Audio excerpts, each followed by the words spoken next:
I raised my little sister like she was my own daughter. Paid for her school, her clothes, her food, her phone, her entire existence. And she repaid me by climbing into my husband's bed while I was 8 months pregnant and too sick to climb out of mine. So here's what happened. My sister spent months seducing my husband through Instagram reels and late night texts, convinced that stealing him meant stealing the lifestyle.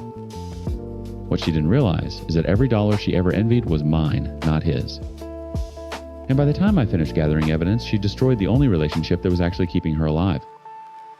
I'm 34 female, and until recently I was funding everyone around me. My husband is Paul 37, the kind of man who doesn't start fires but will absolutely watch your house burn down. My sister is Vanessa. 22, hasn't worked a day in her life. Doesn't wake up before noon, and was still using the email account I created for her as a teenager. And my mother is Gloria, who tried her best to keep the peace right up until the moment peace was no longer an option. Let me take you back to the beginning, because betrayal doesn't arrive like a thunderstorm. It seeps in like carbon monoxide, odorless, invisible, and by the time you notice, you're already on the floor. My pregnancy was classified as high risk at 14 weeks. Preeclampsia. The doctor was blunt, bed rest monitoring, no stress. I remember looking at Paul when she said no stress, and almost laughing, because stress was the only thing that man consistently provided. Paul wasn't cruel during the pregnancy. He was something worse, absent. Not physically, he was in the house. He was on the couch. He was in the kitchen making himself dinner without asking if I'd eaten. He existed in the same square footage as me while operating like I was furniture. I asked him to come to my 20-week scan. He said he had a meeting. I asked him to come to the 24-week scan.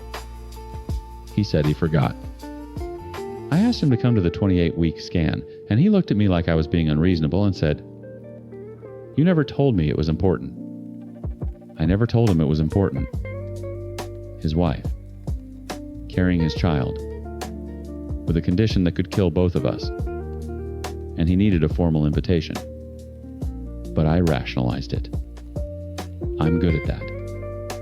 I told myself he was scared that some men process fear as distance, that once the baby arrived, he'd snap into place.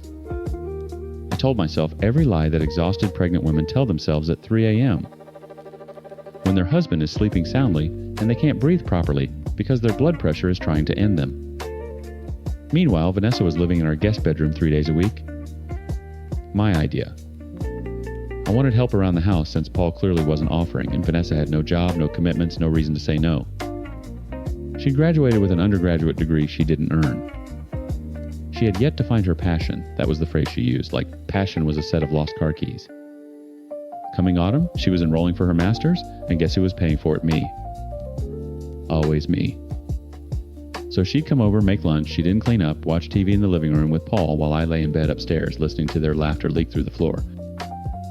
I didn't think anything of it. She was my little sister. He was my husband. The geometry of suspicion didn't apply to them. My daughter was born 5 weeks early. Emergency C-section. I hemorrhaged on the table. They gave me 2 units of blood. When I woke up, Paul was in the chair beside me, scrolling his phone. He looked up and said, "Oh good, you're awake. Your mom's with the baby." Not, I was terrified. Not, thank God. Just logistics. The first 3 months postpartum were a fog of night feeds, stitches that wouldn't heal, and a husband who touched me only to hand me the baby when she cried. I was too depleted to analyze it. But my body knew something my mind hadn't caught up to yet because I stopped sleeping through the night even when the baby did. That's how I found him. 2:30 a.m. on a Tuesday. I woke up to a blue glow. Paul was lying on his side phone, tucked under the edge of his pillow, texting with the screen brightness turned down to almost nothing. When I shifted, he killed the screen so fast his knuckle cracked against the nightstand. "Who are you texting?" "No one." Work group chat. At 2:30 a.m. "Time zones," he said and rolled over. Time zones. The man worked for a local insurance firm. Their most exotic client was a dentist in the next town over. I didn't push it. Not because I believed him, but because something cold and precise had just switched on inside me and it told me times don't react. Collect. Asterisk. Over the next 2 weeks I watched. Paul had started locking his phone, new behavior. He showered before bed now, instead of in the morning. He'd disappear into the garage to check on the car for 40 minutes at a time. And he was spending money. I found the trail on our shared PC where he'd forgotten to log out of his email. Hotel bookings at a boutique place 40 minutes outside the city. Restaurant bills at places he'd never taken me. A receipt from a women's clothing store, size 4. I'm a size on. I screenshotted everything, saved it to a folder labeled Tax Documents 2024, and I waited. The identity of the other woman was the one piece I couldn't crack. No name in the bookings, no tagged photos, just charges, times, and a pattern that told me this had been going on for months, overlapping almost perfectly with my 3rd trimester. So I made the mistake that broke the case wide open. I called Vanessa. I told her I thought Paul was cheating. I asked for her advice. She gasped in all the right places. She said all the right words. And within 6 hours, Paul casually mentioned that I should stop snooping through his emails because it was a violation of trust. I hadn't told a single other soul. My hands went numb. I stood in my kitchen holding a bottle of formula and the room tilted. Because there was only one person who could have told him. And that person had just revealed not only that she was his informant, but exactly how close to him she actually was. The next morning, I woke up before dawn. Vanessa was asleep in the guest room. My mother was babysitting my daughter in the living room, and I sat down at my iPad with a clarity I hadn't felt in months. While she was sleeping, I logged into her email on my iPad. It wasn't difficult. She was still using the same email ID I created for her when she was in her teens. I just needed the one-time password, which I checked through the lock screen of her phone. She'd left it charging on the kitchen counter face up like someone who'd never once had to worry about being surveilled. Because I'd never given her a reason to. Then through that, I accessed all of her backed up WhatsApp chats. I transferred everything to my email ID. I also logged into her Instagram and Facebook using the email ID and fetched everything I could. It didn't take time. Besides, it was still 9 inches the morning and she doesn't wake up before 12. My mother was babysitting my daughter while I was gathering the evidence. She was suspicious to find me doing something intently on the iPad instead of resting. She asked if everything was okay. I told her I was handling some work invoices. She nodded and went back to singing to the baby. The WhatsApp thread between Vanessa and Paul was 4217 messages long. I didn't read them all that morning. I didn't need to. The first 50 told me the architecture. The Instagram DMs filled in the blueprint. It started with reels. She'd send him funny clips, memes, the kind of low-stakes digital flirtation that gives you plausible deniability. Then selfies. Then selfies with captions. Then selfies without clothes. Then logistics, where to meet, what time I'd be asleep, how long my doctor's appointments lasted. She had used my medical schedule as her affair calendar.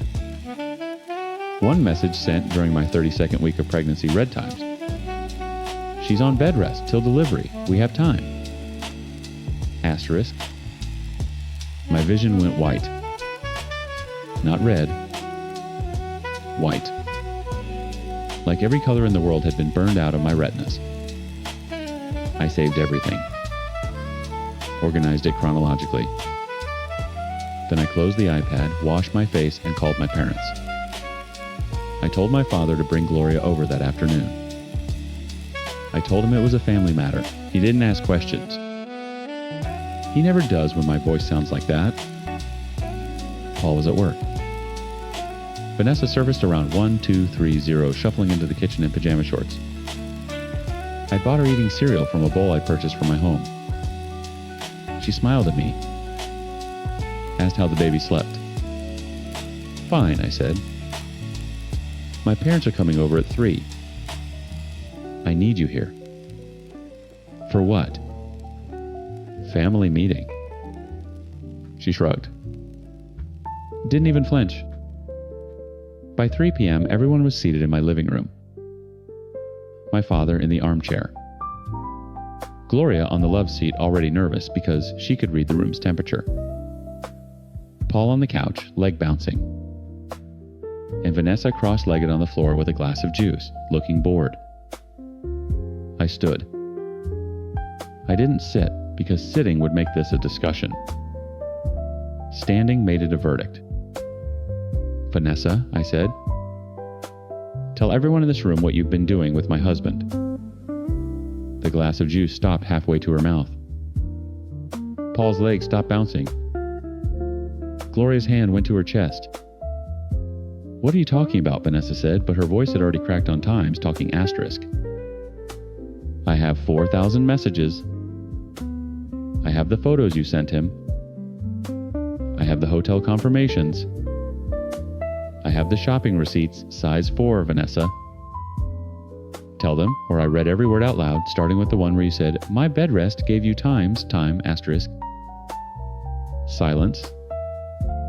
The kind that has weight. Then Paul, listen, let's not. You don't speak. I didn't raise my voice. I didn't need to. You will get your turn when the divorce papers arrive. Vanessa started crying. Performative at first, the kind of tears she'd used since childhood to redirect blame. But I didn't move. I didn't comfort. I stood there like a wall and waited. Fine, she whispered, then louder, fine. Yes, it happened. How long? Since before the baby. Gloria made a sound like she'd been punched. Tell them why, I said. Tell them exactly why. And this is where Vanessa made her final miscalculation. She could have begged. She could have crumbled. Instead, something bitter and honest broke through the performance. And she looked at me with 12 years of swallowed resentment and said, because I was done being your puppet. You held everything over me, school, clothes, rent. You got to be the generous one, and I got to be grateful forever. I wanted something that was times yours, times for once. Something you couldn't give me permission to have. The room didn't breathe. Gloria stood up and slapped her. Open palm.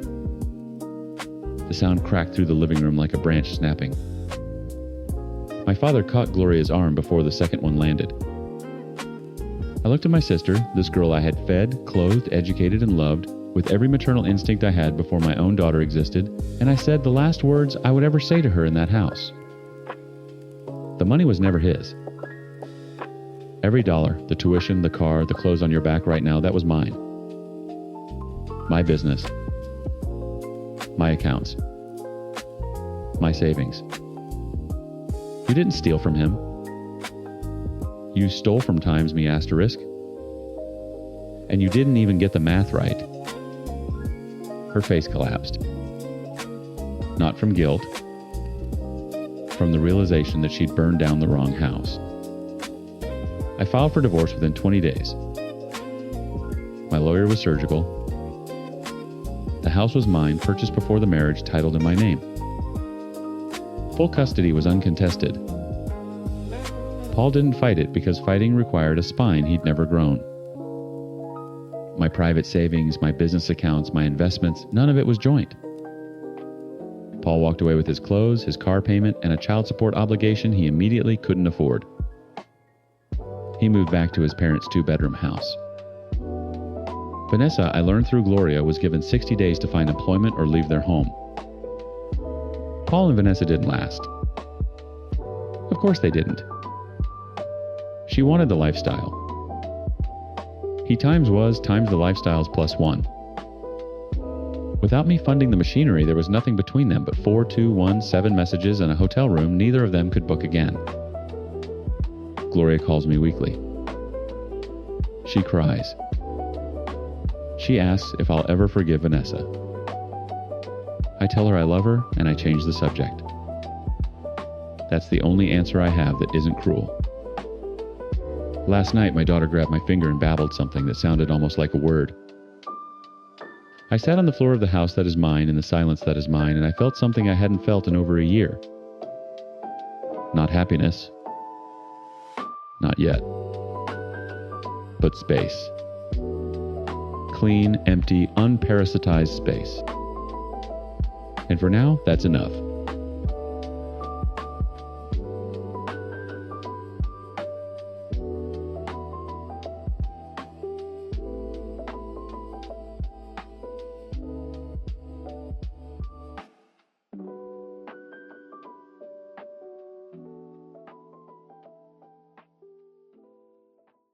I spent 9 years paying off that house by myself. 9 years of crawling through attics in July, rewiring panels in basements that smelled like mold, and regret pulling overtime shifts so I could make double payments and shave years off the mortgage. I bought that house when I was 26 with nothing but a journeyman's license and a stubbornness my mother always said would either save me or kill me. Turns out she was half right. My sister Denise called me on a Tuesday in March, crying so hard I could barely understand her. Marcus had left. Moved out while she was at work, took the flat screen, the good pots, even the shower curtain. She was 41 years old, sitting on the floor of an empty apartment with a lease she couldn't afford alone. And I did what any brother would do.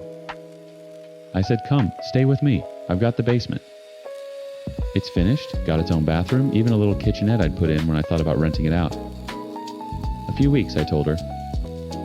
"Until you get on your feet?" She said she just needed a minute to breathe. That minute lasted 7 months. The first month was fine. Denise kept to herself mostly. She'd come upstairs to cook dinner sometimes, and honestly, it was nice having someone in the house. I'm not going to pretend I wasn't lonely. I work long days, I come home tired, and the silence in that house had started to feel like something physical. So having Denise around, hearing her laugh at something on her phone, smelling coffee already made, when I came down at 5:30, it felt like family. Then things started to shift. It was small at first. I'd come home and there'd be a pair of men's Timberlands by the back door. Size 13. Denise wears a 7. I asked her about it, casual, no accusation. She said her friend Terrell had stopped by to help her move some boxes around. Fine. Then the Timberlands were there again. And again. Then I found a razor in the basement bathroom that wasn't mine, and a stick of men's deodorant in the medicine cabinet, Old Spice Fiji. I don't use Old Spice.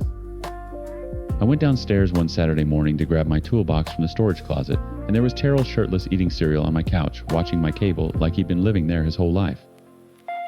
He didn't even look up. Just said, "What's good, bro?" I pulled Denise aside that afternoon. I kept my voice level. I said, "Niece, you can't move someone into my house without telling me. That's basic respect." She got defensive immediately. Said Terrell was just staying over sometimes. Said I was being controlling. Said I was acting like their father, which if you knew our father was the worst thing she could have said to me. I let it go. I shouldn't have, but I let it go. 2 weeks later, I came home from a job site in Dearborn and my key didn't work in the back door. I stood there for a full minute, turning that key, thinking something was jammed. Then I walked around to the front.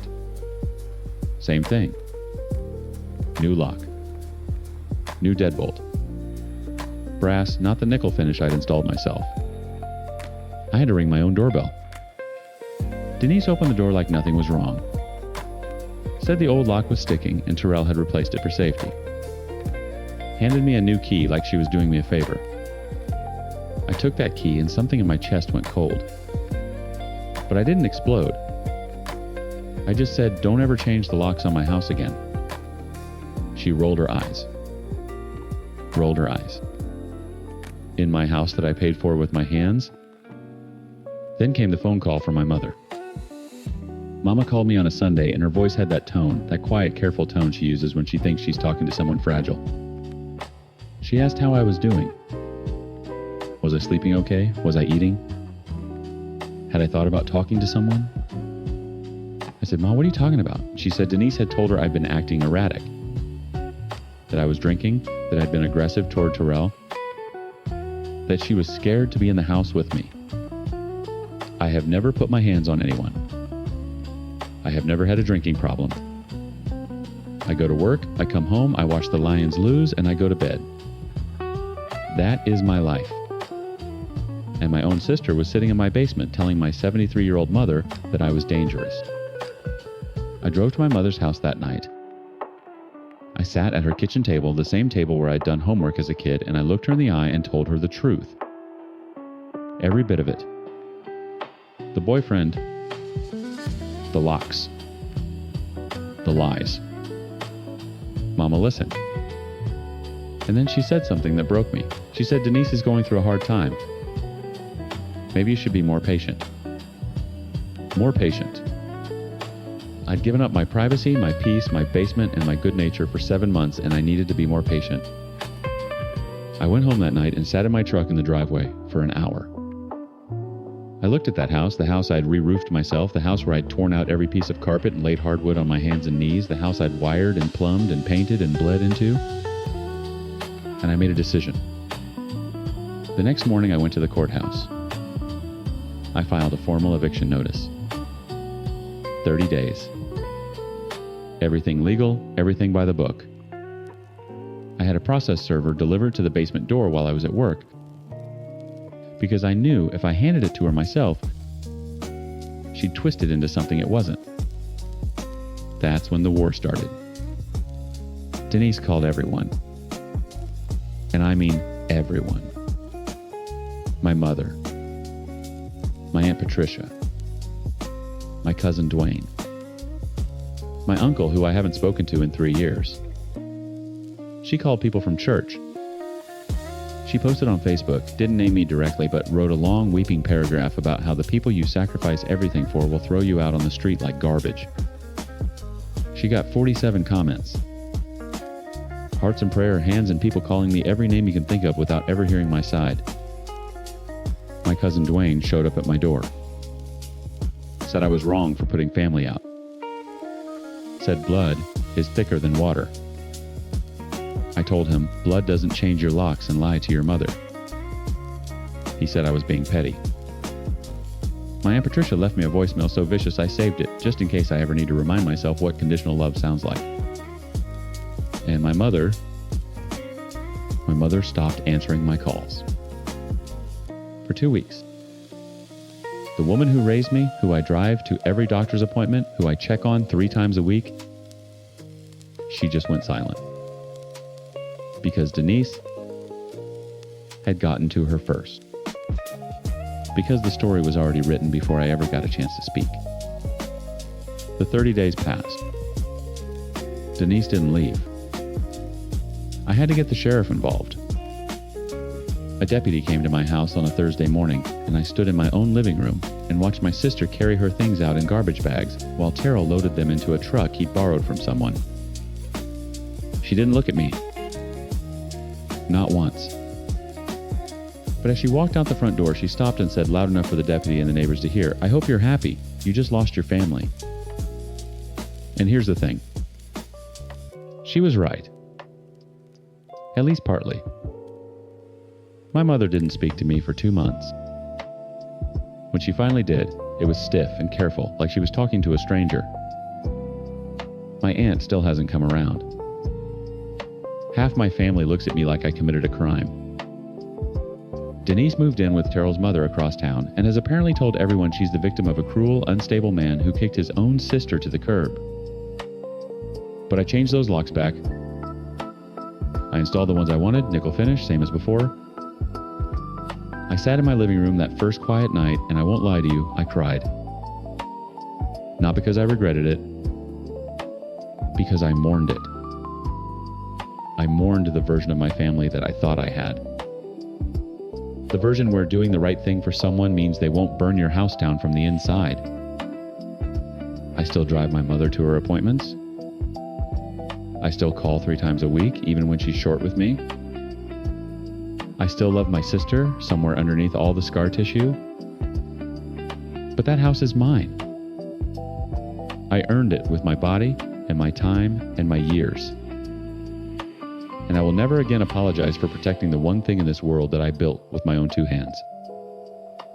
Not for blood, Not for anyone.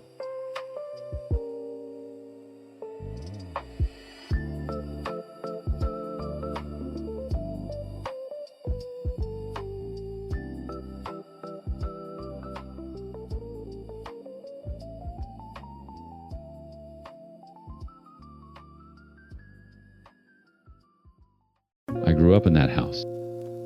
I learned to ride a bike in the driveway, broke my collarbone falling out of the elm tree in the backyard.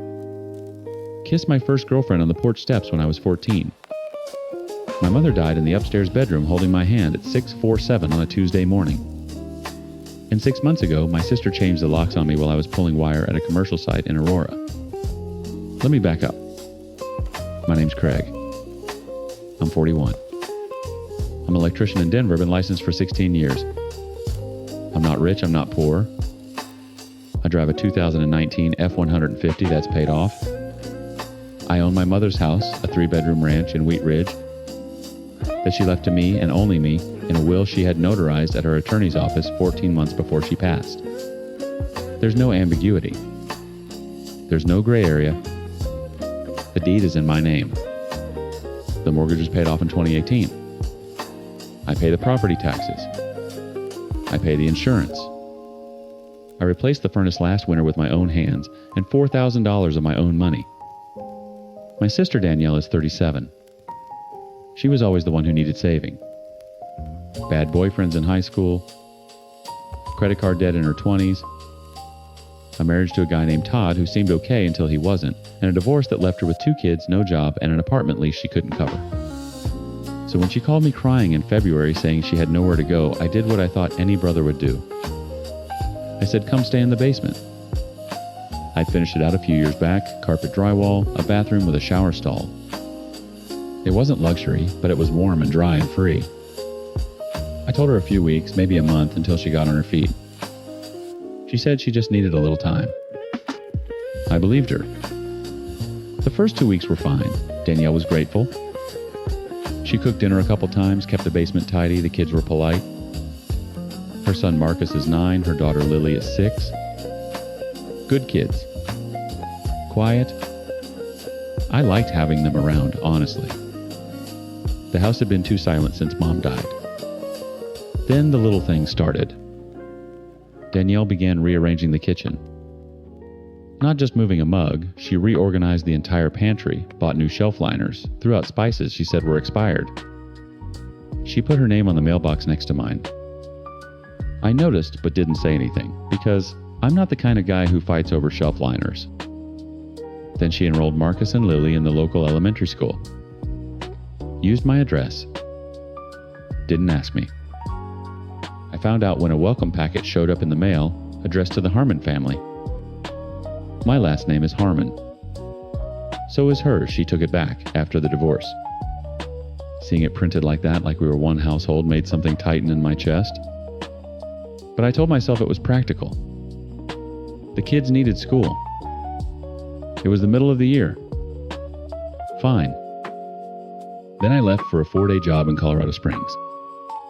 Commercial retrofit, good money, long hours. I came home on a Thursday night, stuck my key in the front door, and it didn't turn. I stood there on my own porch in the dark holding a key that no longer worked to a house I owned outright. I called Danielle. She answered on the 4th ring, casual as anything, and said, "Oh, I had the locks changed." There was a sketchy guy walking around the neighborhood. "I'll get you a copy of the new key." She didn't get me a copy that night. Or the next day. I slept in my truck in my own driveway. Let me say that again. I slept in my truck. In the driveway. Of my own house. When I finally got inside on Friday afternoon, she handed me a single key like she was doing me a favor. I noticed more changes. My mother's china cabinet had been moved to the garage. Danielle's furniture stuff from her old apartment that had been in a storage unit was now filling the living room. There were framed photos of her kids on the mantle, where my mother's photos used to be. Mom's pictures were in a cardboard box in the hall closet. I said, "Danielle, what is this?" She sat down at the kitchen table, my kitchen table, and said with absolute calm, "Craig, we need to talk about the house."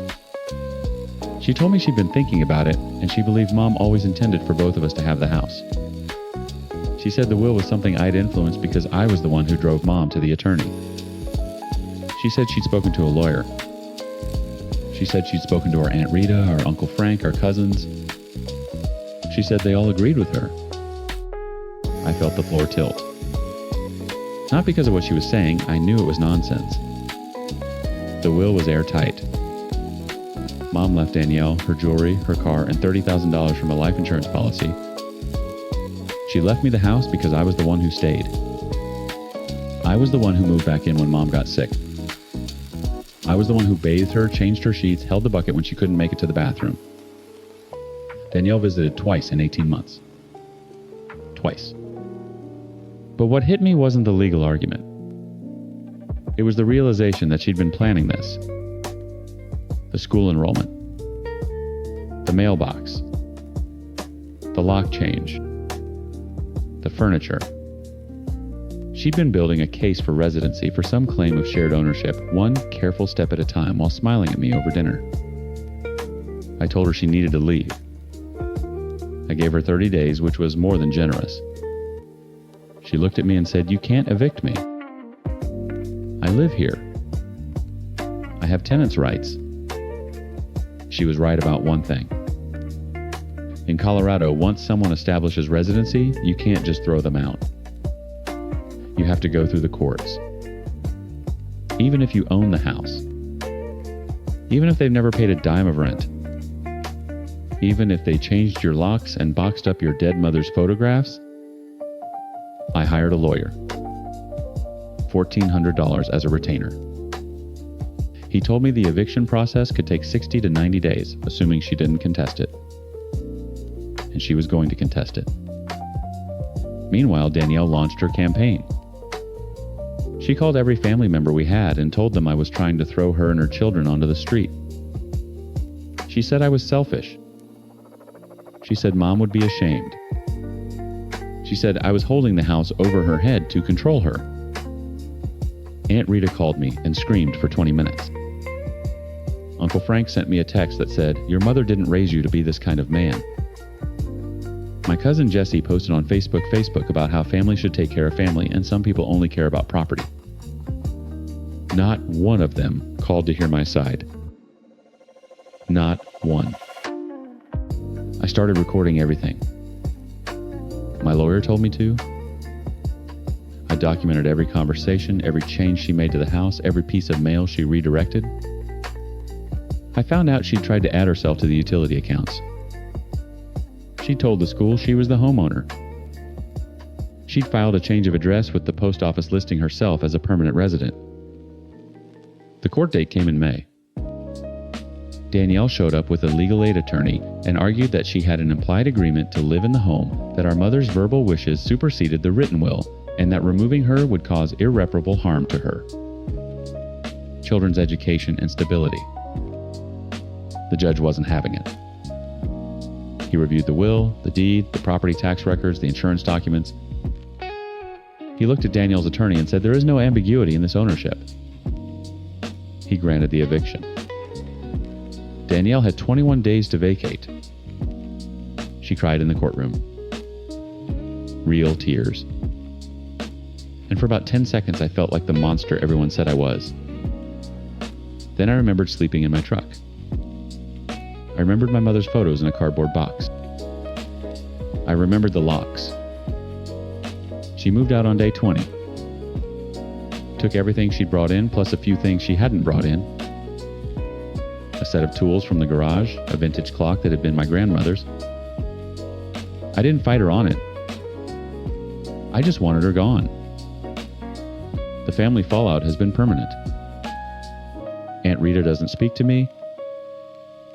Uncle Frank sent one more text after the eviction that said, "I hope you're proud of yourself." Jesse blocked me on everything. Danielle moved in with a friend in Lakewood, and from what I hear is telling people I fabricated the will. I changed the locks again. New deadbolts, new knobs, a security camera on the porch.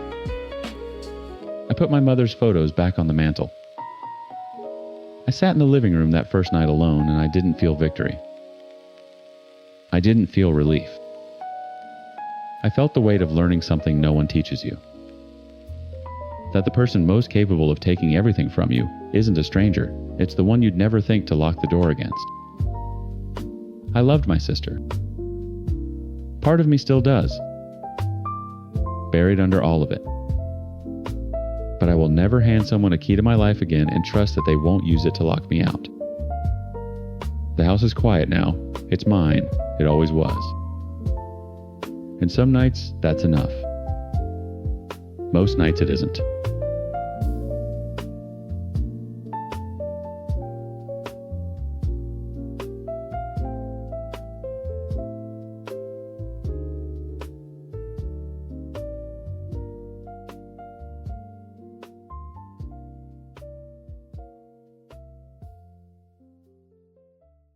I found the listing on a Tuesday night in February, scrolling through Airbnb with one hand while Megan slept against my shoulder on the couch. Lake house on Cayuga. Private dock. Floor-to-ceiling windows overlooking the water. The photos look like something out of a magazine. Warm wood-exposed beams, a clawfoot tub with a view of the tree line. The host, a guy named Gerald, had 47 5-star reviews. Immaculate, so peaceful. Gerald thinks of everything.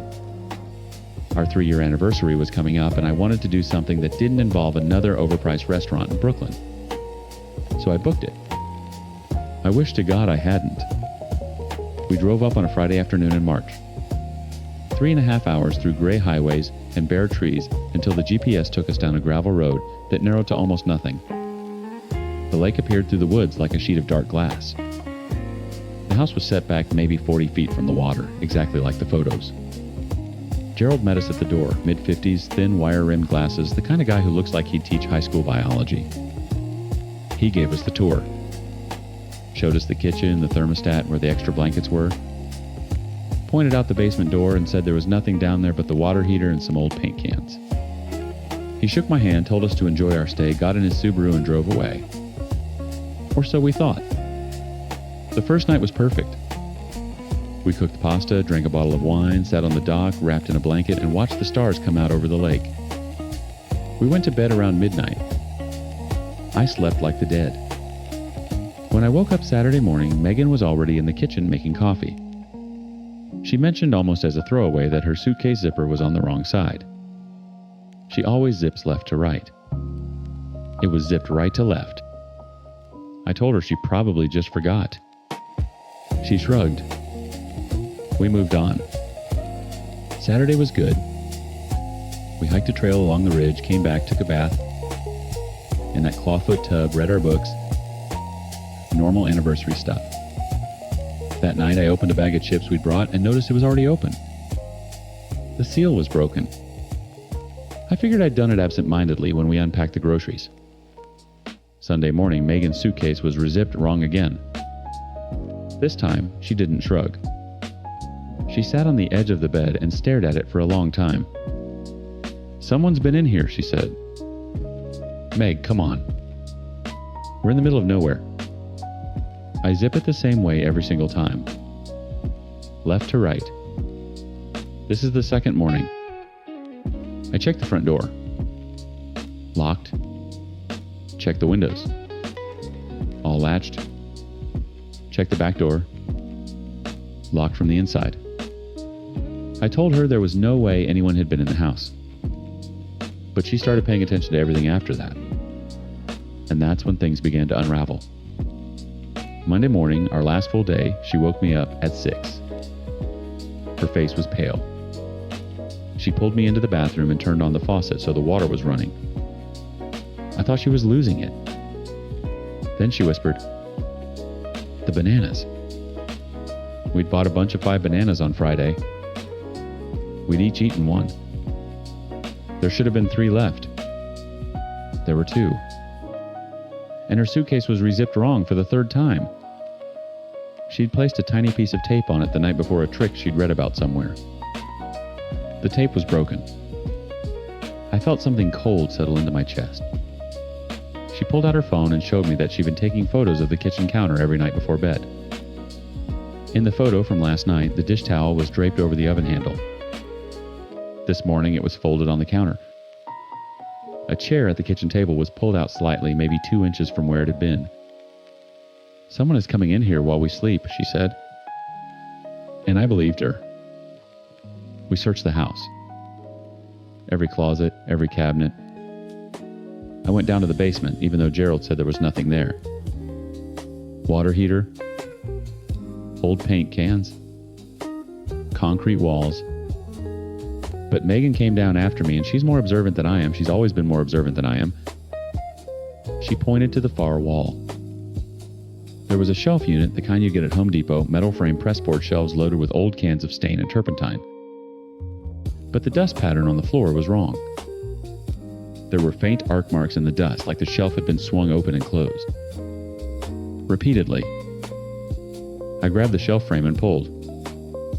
It swung out on hidden hinges like a door.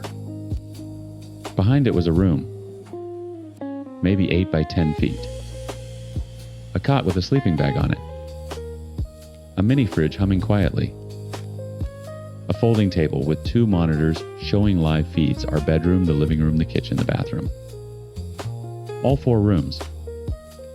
Grainy but clear. There were timestamps running in the corner of each feed. I could see our empty bed on one screen. The kitchen where we'd just been standing on another. On the table next to the monitors was a half-eaten banana. Megan made a sound I'd never heard come out of her before. Not a scream, more like the air being punched out of her lungs. I grabbed her hand and we ran upstairs. I wanted to leave immediately, but she stopped me. She was shaking, but she had her phone out.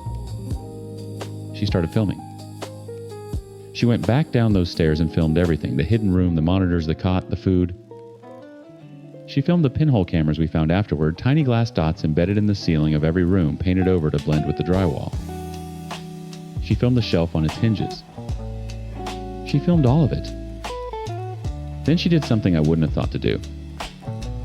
She sat in the car with the doors locked and started going through every single review on Gerald's listing. 47 reviews, all 5 stars. But she noticed something. She started clicking on the reviewer profiles. Most of them were couples. And about a dozen of those profiles were now deactivated. No photo, no other reviews, no activity. Ghost accounts. She scrolled back to a review from 14 months ago, left by a couple named Jess and Tom. 5 stars. Beautiful property. Gerald is a wonderful host. She searched their names on the platform. Nothing. She searched variations on social media.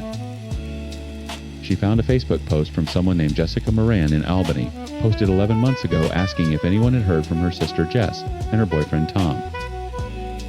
They'd gone on a trip upstate and stopped responding to messages. The post had 42 comments. No resolution. I called 911 from the car. I was trying to keep my voice steady, but I could hear it cracking. We waited 40 minutes for a sheriff's deputy to arrive. 40 minutes sitting in that car, watching the front door of that house, knowing there were cameras inside, still recording an empty room, knowing that man had stood at the foot of our bed while we slept. I kept thinking about the chair pulled out 2 inches. About him sitting there, in the dark, eating our food, watching us breathe. The deputy was skeptical until we showed him the footage on Megan's phone. Then his face changed. He called for backup. Within 2 hours, there were 4 cruisers and a state police forensics van in the driveway. They found Gerald's Subaru parked a quarter mile up the gravel road, tucked behind a stand of pines. He'd never left. Every time a guest checked in, he'd park up the road, walk back through the woods, and enter the basement through a hatch concealed under the back deck that we'd never even noticed. He'd been living in that room for the duration of every single booking. They arrested him that evening at a gas station 11 miles away. He'd seen the cruisers and fled on foot through the woods before circling back to his car. When they searched the hidden room more thoroughly, they found a drawer under the cot containing dozens of SD cards, each one labeled with dates and first names. Years of footage. Years of guests. They also found personal items that didn't belong to Gerald. A woman's hair clip, a man's watch, phone with a cracked screen. They haven't confirmed publicly who those items belong to. But Jess and Tom still haven't been found. Megan and I drove back to Brooklyn that night. Neither of us spoke for the first hour. She's in therapy now. She sleeps with the lights on and checks every closet before bed. I installed cameras in her apartment, which I realize is its own kind of irony, so she can watch the feeds from her phone when I'm not home. Airbnb removed Gerald's listing within 48 hours. No public statement. No acknowledgement. Just gone. Like it never existed. Just like those guests. I think about that a lot. How easy it is to disappear from a platform. How a 5-star review can be written by someone who has no idea what happened to them yet. How a locked door means nothing if the person you're locking out is already inside. Megan's tape trick saved us. A piece of Scotch tape the size of a fingernail. That's what separated us from whatever happened to the people who came before. I don't know if I'll ever sleep soundly again.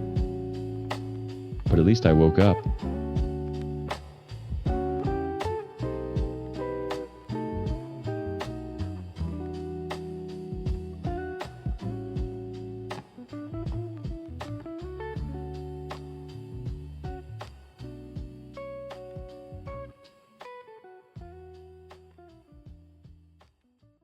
I trusted my neighbor for 11 years.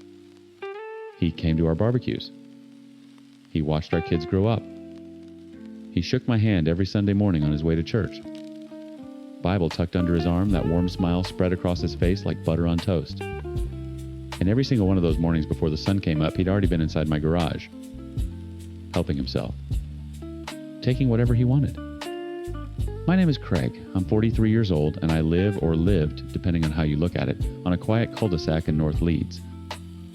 The kind of street where people still wave at each other. Where you leave a parcel on someone's step if they're not home. Where you don't lock everything down because you think you don't need to. I was wrong about that. It started small. So small I felt stupid even noticing. A socket wrench set I could have sworn I left on the workbench. A half-full jerry can of petrol that seemed emptier than it should have been. An Amazon package that tracking said was delivered but wasn't on the porch when I got home. My wife Laura told me I was losing it. You're 43, Craig, not 23. You forget things. And I believed her. For weeks, I believed her. But then my cordless drill vanished. A Makita. Brand new. Still in the box. I'd bought it on a Saturday, and by Monday morning it was gone. That's not forgetting. That's something else entirely. I mentioned it casually to my neighbor Malcolm. Malcolm Priestley. 61 years old, retired civil servant, sang in the church choir, kept his hedges trimmed to military precision. I said, Mal, you haven't seen anyone poking around the garages, have you? I've had a few bits go missing. He shook his head slowly, furrowed his brow like he was genuinely concerned. That's terrible, Craig. Might be those lads from the estate. Want me to keep an eye out? I thanked him. I actually thanked him. Laura thought I was overreacting when I ordered the cameras. 2 small ones, one for the driveway, one inside the garage tucked behind a shelf where you'd never spot them. Wireless motion-activated feeding straight to an app on my phone. Cost me about 90 quid. Best money I ever spent. I set them up on a Thursday evening after dark. Didn't tell anyone. Not Laura, not the kids, not Malcolm. I wanted clean footage with no variables. Friday morning, I woke up at 5:30, made a coffee, and opened the app. There were 14 motion alerts, starting at 4:47 a.m. I tapped the first clip. The driveway camera showed a figure approaching from the left, from Malcolm's side of the fence. He was wearing a dark fleece and trainers. No torch. He moved with the confidence of someone who'd done this 1,000 times. He walked straight to my garage side door, reached into his pocket, and pulled out a key. A key. Not a crowbar, not a lockpick.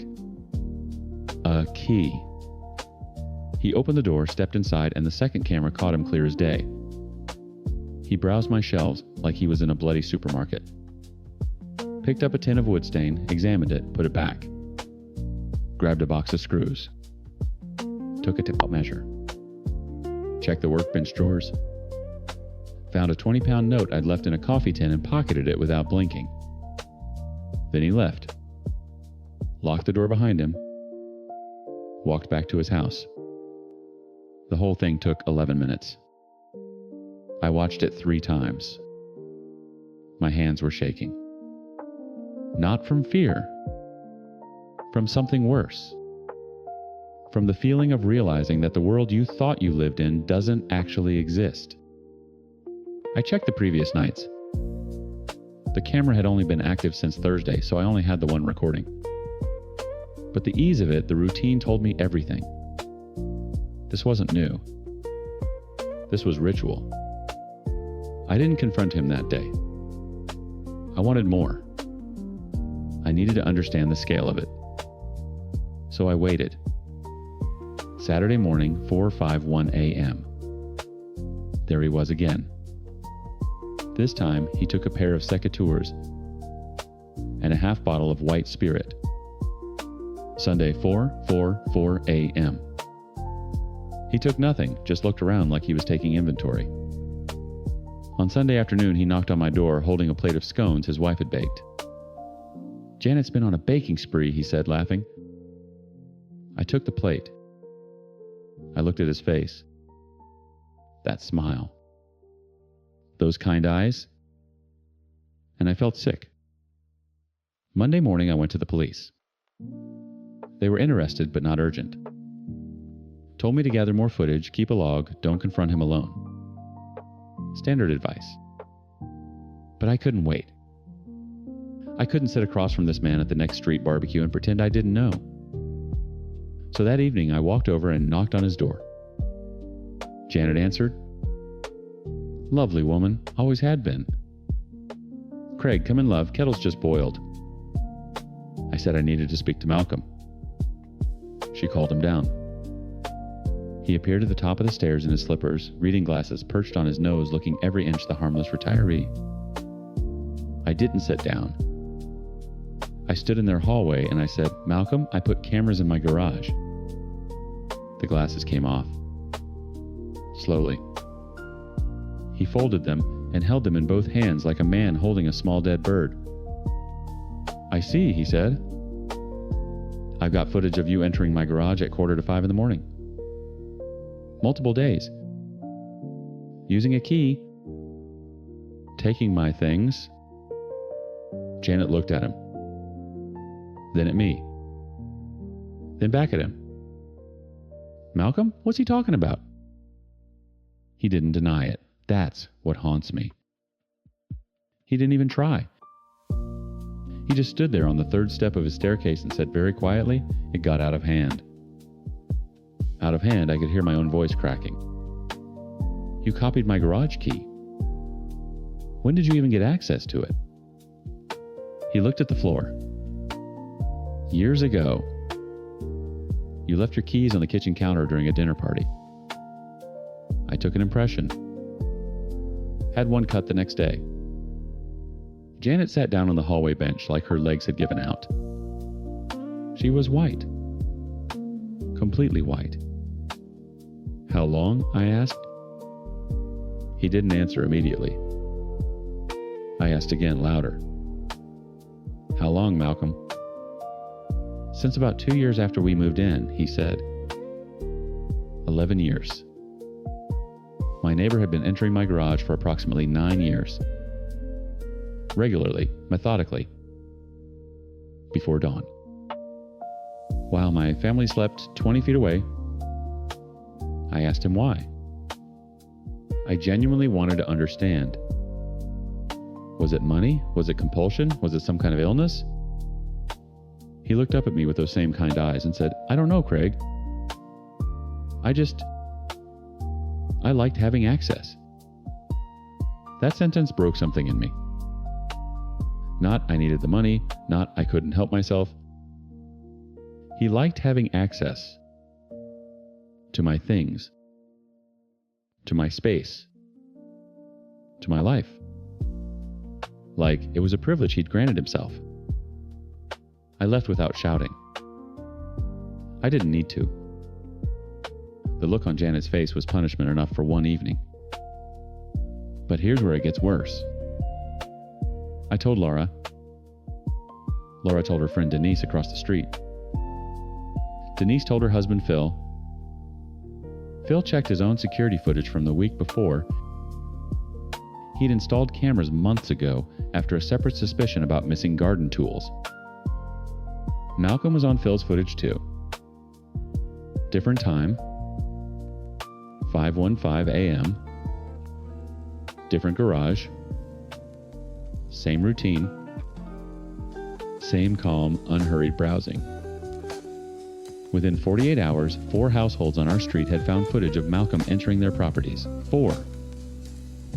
The Patels at number 12 found he'd been taking small amounts of diesel from their car, siphoning it, actually with a tube he apparently kept behind their own wheelie bin. The Hendersons discovered he'd been accessing their garden shed and had even moved a spare key they kept hidden under a pot. He knew where everyone hid everything. The police arrested him on Wednesday. He was cooperative. Polite, even. Admitted to everything in his interview, apparently. Gave a full account going back years. The officers told me, off the record, that they'd never seen anything quite like it. Not violent. Not overtly criminal in the dramatic sense. Just this quiet, systematic parasitism stretching back over a decade. He was charged with multiple counts of burglary and theft. Janet moved out within the month, went to stay with her sister in Harrogate. The house went up for sale by autumn. The street never recovered. Not really. People installed cameras, changed locks, added bolts. Neighbors who chatted freely for years now nodded curtly and went inside. The trust that made our little cul-de-sac feel like a community had been hollowed out from the inside slowly over years. We didn't even notice. I still think about what Malcolm said. I liked having access. That's the thing about trust. You give it freely because it costs you nothing. Till you find out someone's been spending it behind your back every single morning while you sleep.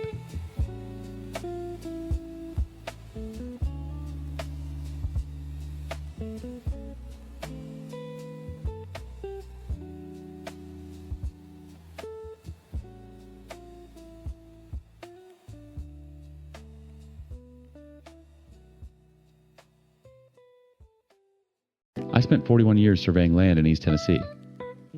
41 years walking property lines, driving stakes, reading the earth like a book most people don't even know exists. So when I tell you I know where my property ends and my neighbor's begins, I need you to understand that's not an opinion. That's a fact, carved into the bedrock of everything I am. I retired in 2021. Bought a nice 3-acre parcel outside Greeneville, up against the foothills. Quiet place. Old hardwoods, a creek that runs year-round, a view of the Smokies from my back porch that makes you forget the world's gone sideways. My wife Carol, she passed 2 years before, and I wanted somewhere I could just be still. Just exist for a while, without anyone needing anything from me. I got about 14 months of that peace. Then Trent Ballard moved in next door. Now Ballard wasn't some regular guy buying a house. He was a developer. Had his fingers in half the residential projects in Greene County. Built subdivisions, flipped commercial lots, sat on the planning commission for 6 years before term limits finally pushed him out. The kind of man who shakes your hand while his other hand is in your back pocket. He bought the adjacent property in March of 2022 and immediately started renovating. Tore out the old landscaping, brought in heavy equipment, started grading the backyard. I didn't think much of it at first. Man's got a right to improve his own land. But then one morning in June, I walked my property line the way I always do, old habits, and I stopped dead.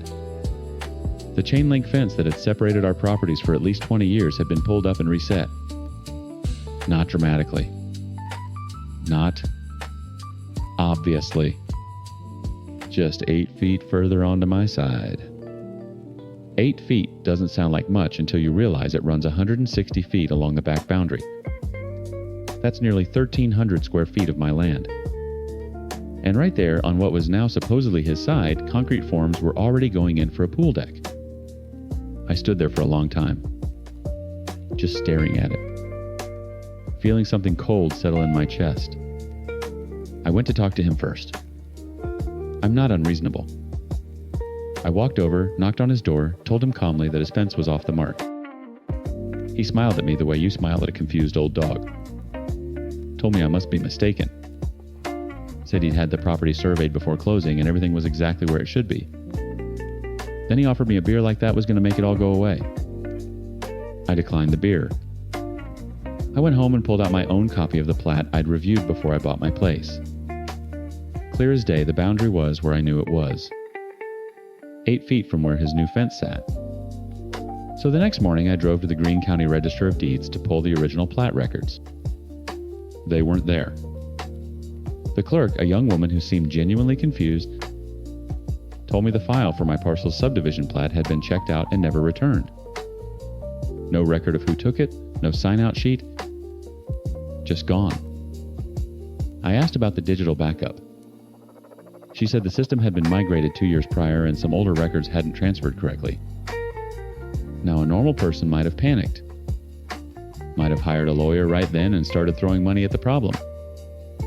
But I'm not a normal person. I'm a surveyor.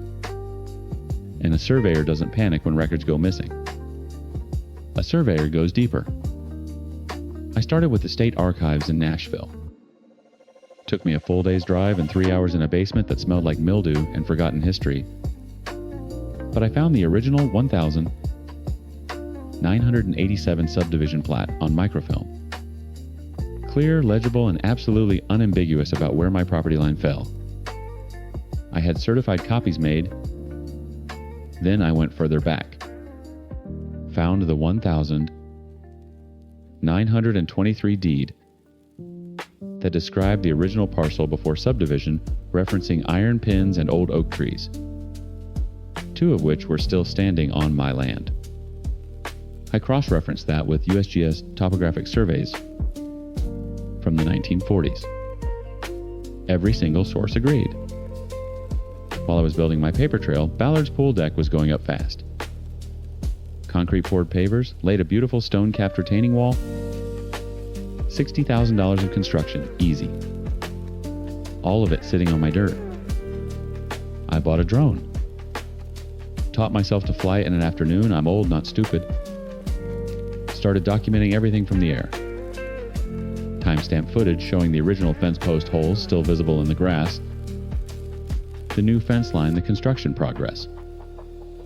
I flew that drone every 3 days for 2 months. Built a visual record that would make a forensic analyst weep with joy. Then I did something that changed everything. I pulled Ballard's building permits. His pool deck permit referenced a site plan. That site plan showed the property boundary exactly where his new fence was, 8 feet onto my land. The site plan had been approved by the county zoning office, signed off by a man named Dale Hutchins, who happened to be the current zoning administrator and who also happened to have been Ballard's business partner on a strip mall development in 2018. I sat at my kitchen table that night with all of it spread out in front of me.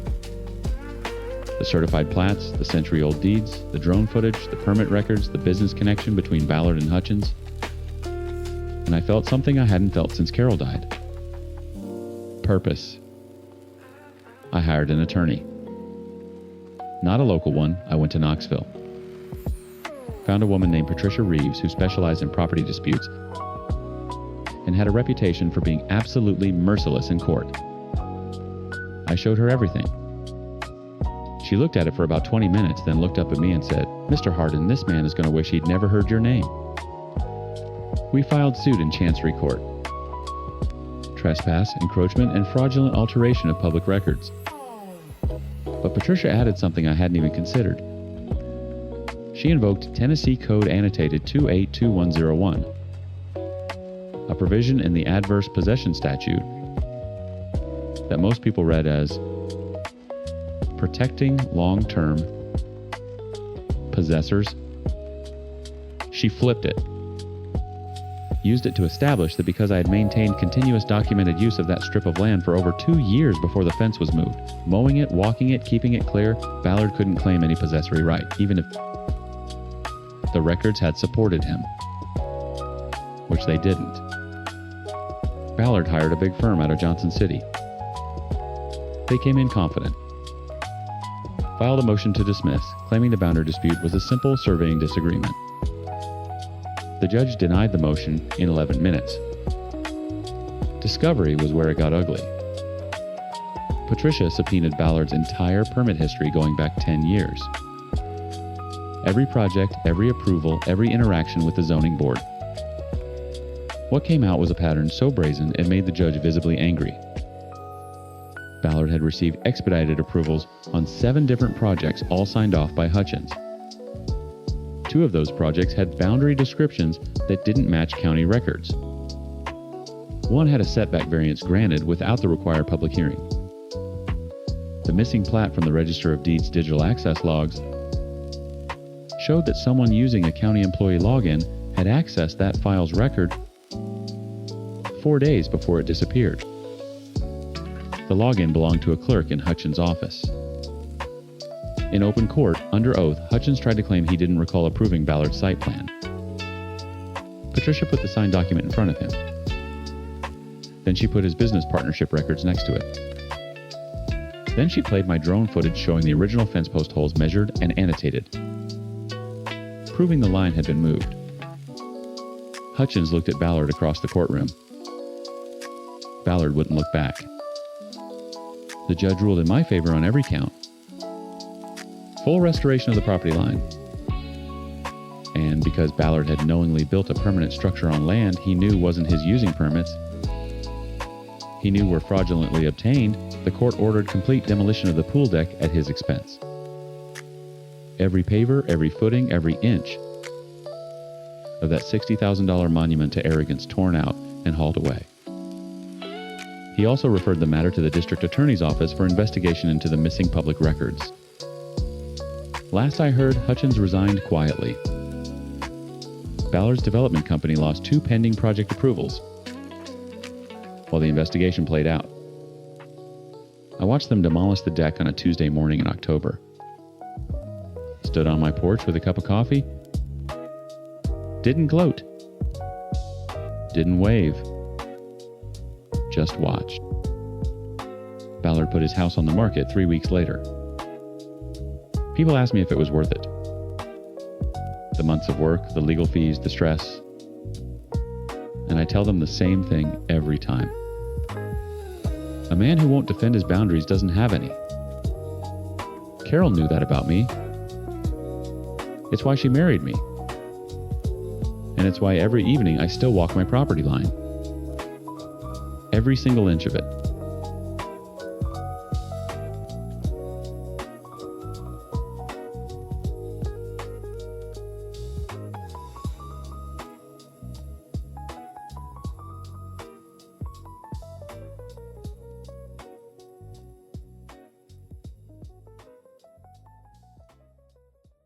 My husband probably told you his side of the story.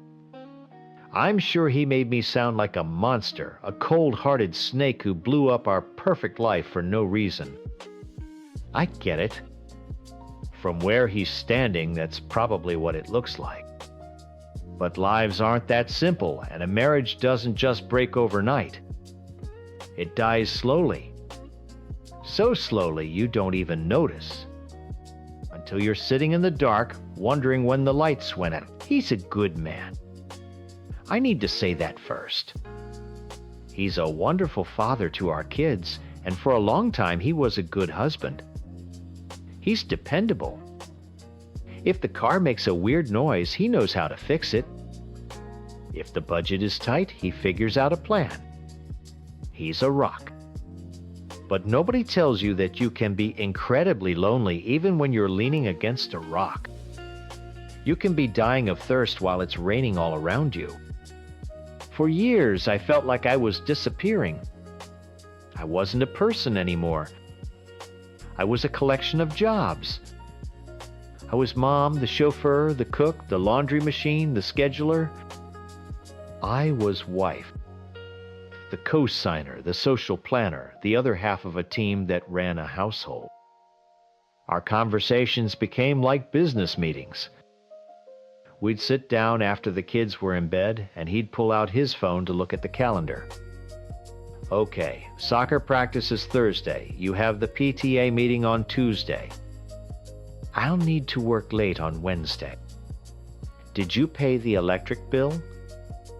It was all logistics. There was no times us, times anymore. There was just the project of our family. I'd try sometimes. I'd put on a dress he used to like and ask how I looked. He'd glance up from his laptop and say, "Looks good," without ever really seeing me. I stopped trying. What was the point? I was just part of the background, part of the furniture. Useful, necessary, but completely invisible. I remember my friends, and I went on one of our yearly girls' weekends. We were all in our late 30s, drinking cheap wine in a rented cabin, and every single one of us had the same story. The slow fade. The feeling of becoming a ghost in your own life. We weren't bad people. We loved our kids. We even still loved our husbands in a way. We were just erased. They saw what was happening to me. My friend Sarah told me I'd lost my spark. She was right. I was just a pilot light, barely flickering. Then I met Frank. It was nothing dramatic. He was a dad from my son's baseball team. We'd just make small talk on the sidelines. But then he started to actually talk to me. He'd ask about my day, and he wouldn't accept fine as an answer. He'd say, "No, really." How was it? And he would listen. He remembered that I hated cilantro and that my favorite author was Stephen King. Tiny, stupid things that my husband had forgotten years ago. When Frank looked at me, he saw times me. Asterisk. Sue. Not the mom, not the wife. Just me. He thought I was funny. He told me I had a beautiful smile. It felt like coming up for air after being underwater for a decade. It started with coffees after we dropped the kids at school. Then it turned into texts during the day. Harmless stuff mostly. Jokes, links to articles, just connection. My friends knew. I told them everything. They were happy for me. I know how that sounds, but you have to understand. They saw it as me finding a little piece of myself again. "You deserve to feel good," Sarah said. "It's just a little fun. It's your secret." I believed her. I told myself it was just a fantasy, a little secret garden I could escape to when the real world felt too gray and suffocating. I never ever wanted to leave my husband or break up my family. I just wanted to feel alive. I thought I could keep these two worlds separate. I thought I was strong enough to build a wall between them. The wall came down so fast I didn't even know what hit me.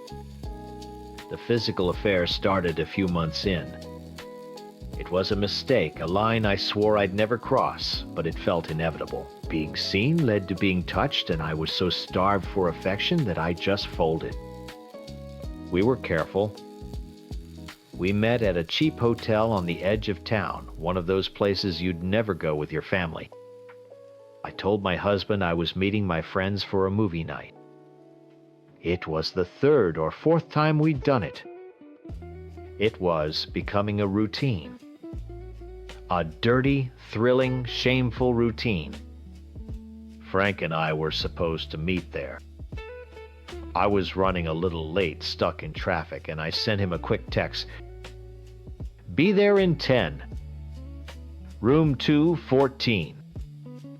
My heart was pounding the way it always did. A mix of guilt and excitement that made me feel sick and alive all at once. I parked my car, took a deep breath, and walked into the lobby. I felt a buzz from my phone and pulled it out. It was a text from my husband. My blood went cold. Funny. I'm here too. My company just booked me a room for the conference tomorrow. Small world. I'm in room 212. I stood there in the dingy hotel hallway, phone in my hand, and I couldn't breathe. The world tilted. Room 212. He was in room 212. My husband. Our room, the one I was supposed to be in with Frank, was 214. The universe had a sick sense of humor. For a second, my brain just short-circuited. I thought times. Maybe it's a coincidence. A crazy, impossible coincidence. Asterisk. Then the door to room 212 opened. It was him. My husband. He wasn't yelling. He wasn't crying. His face was just blank. It was a terrifying, cold emptiness I had never seen before. He looked right through me like I was a ghost. Then his eyes flicked to the door of room 214, which had just opened. Frank stepped out, looking confused. He saw my husband, then he saw me, and the color drained from his face. My husband didn't say a word to him. He just looked at me. Get your things, he said. His voice was flat. Dead. The kids are with my parents. We're done. He turned and walked back into his room, shutting the door with a soft click that sounded louder than a gunshot. The sound echoed in the hallway. I couldn't move. My legs wouldn't work. Frank looked at me, this man who had told me I was the most alive person he'd ever met. He didn't say, I'm so sorry. He didn't say, we'll figure this out. He just turned, walked past me down the hall without a single word, and disappeared around the corner. The man who had made me feel seen couldn't even look at me as he left me in the rubble of my own life. That's when I broke. The double abandonment, the cold fury of my husband, and the silent cowardice of my lover, it was too much. The floor came up to meet me. The world became a blur of ugly carpet patterns and the smell of stale cigarette smoke. The weight of what I had done, the family I had shattered, for a fantasy that wasn't even real, it crushed me. I don't remember much after that. I remember muffled voices, the feeling of being lifted. Waking up in a hospital bed felt like a cruel joke. I had tried to escape a life that felt like a prison, and I'd ended up in a real one, locked inside my own head with nothing but my guilt. The doctors said I'd had a complete psychological breakdown. They gave it a fancy name, but all it meant was that my soul had given up. A few days later, a nurse told me my husband was coming to visit. Hope is a terrible, stupid thing. A tiny spark lit up in the darkness. Asterisk. Maybe he wants to understand. Maybe he sees how broken I am. Maybe we can fix this. Asterisk. They had me on medication that made everything feel fuzzy, but I tried to pull myself together. I rehearsed what I would say. I'd explain the loneliness, the invisibility. I'd tell him I never stopped loving him. They wheeled me in my chair into a small, sterile family conference room. He was there, sitting at a table with his father. He looked tired. He looked 10 years older. The moment I saw his face, all my prepared speeches, all my rational explanations, they just vanished. All I saw was my husband, my best friend, my home, and he looked so far away. Before anyone could say anything, I was out of that wheelchair. I didn't even register ripping the IV tape from my arm. It was like an animal instinct. I just had to get to him. I fell on the floor in front of him, my stupid hospital gown gaping at the back, and I grabbed onto his legs. I just held on, burying my face in his jeans, sobbing. It wasn't a plan. It was the only thing my body knew how to do, hold on to the one thing that had ever felt solid. "I'm sorry," I cried over and over. "Please, I'm so sorry. Please don't leave me. We can fix this. Please." He didn't move. He just looked down at me, and his voice was full of a pain so deep it scared me. "Why?" he asked. "Why do you hate me so much? Why do you hate our family?" He didn't see a broken woman begging for forgiveness. He saw an enemy, a monster. And that's when I knew I hadn't just broken his heart. I had destroyed his entire picture of me, of us. I had become something unrecognizable to him. As I looked up at him pleading, I saw his face twist. A bright red spot bloomed in the white of his left eye. Then blood started pouring from his nose. Not a trickle, a gush. His father shouted his name. Nurses rushed in. It was chaos. All I could see was the blood. His blood. It was like all the pain I had caused him on the inside was finally bursting out. He was literally breaking because of me. They rushed him out of the room, and I just collapsed a puddle of shame on the cold linoleum floor. I had not only destroyed our marriage, I had physically hurt the man I still loved more than anything. After that, we didn't talk. We texted.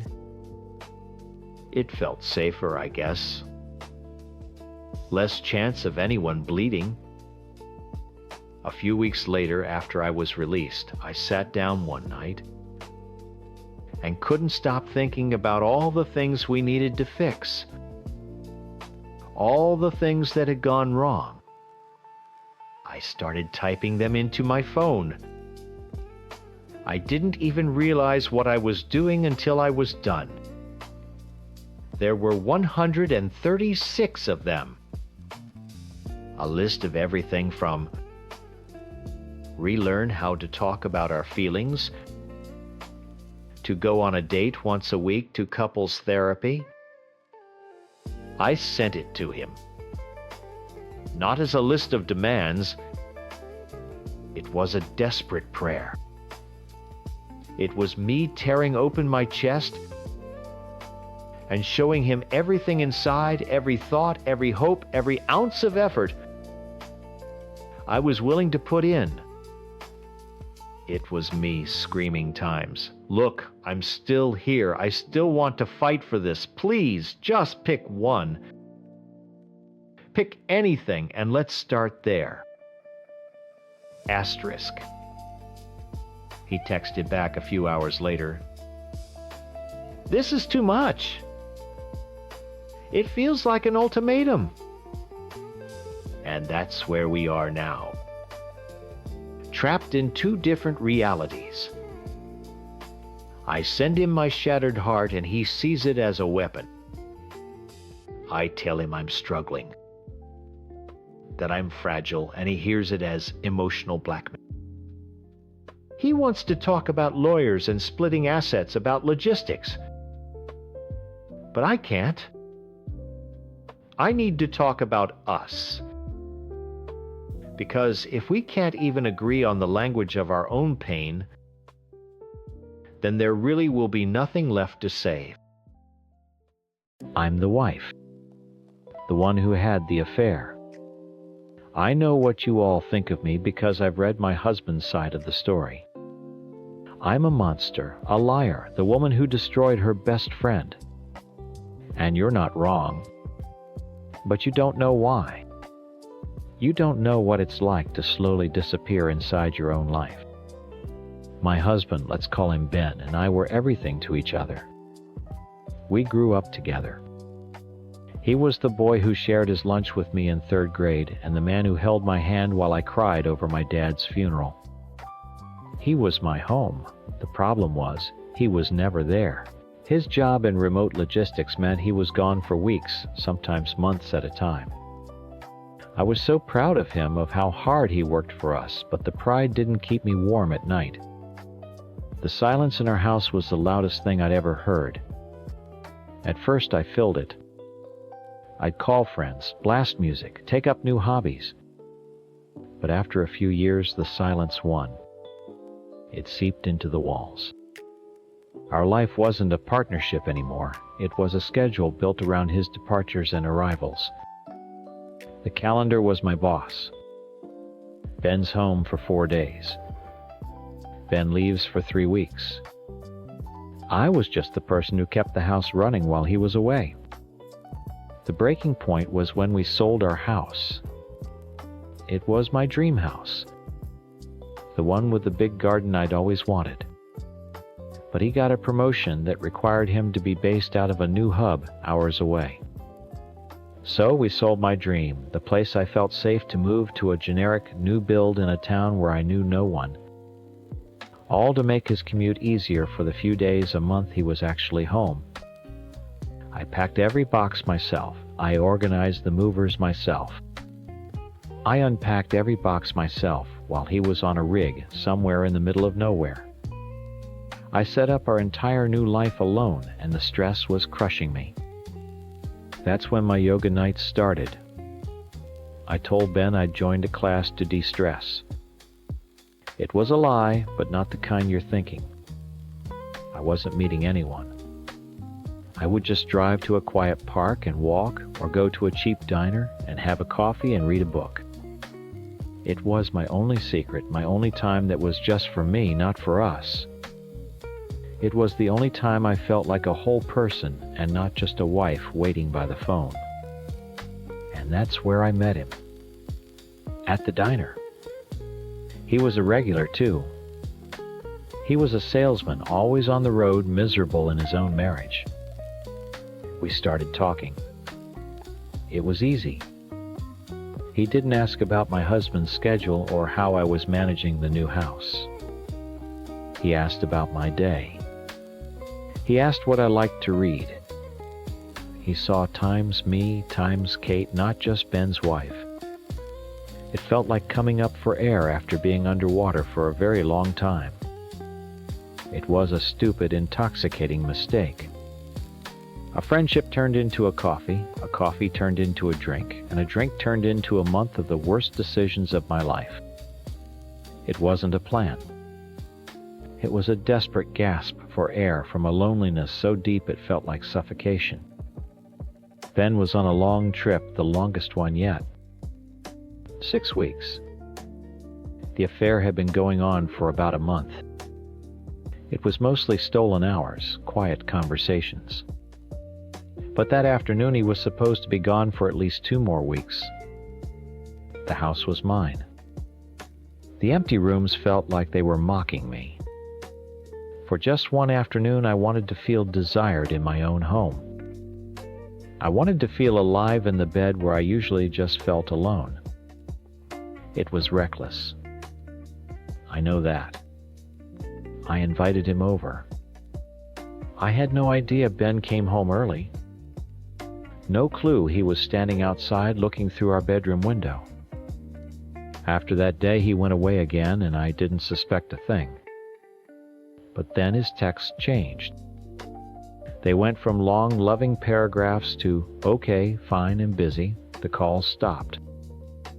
Our 10th anniversary was coming up, a weekend trip we'd been planning for a year. We'd booked this gorgeous non-refundable honeymoon suite at a beach resort.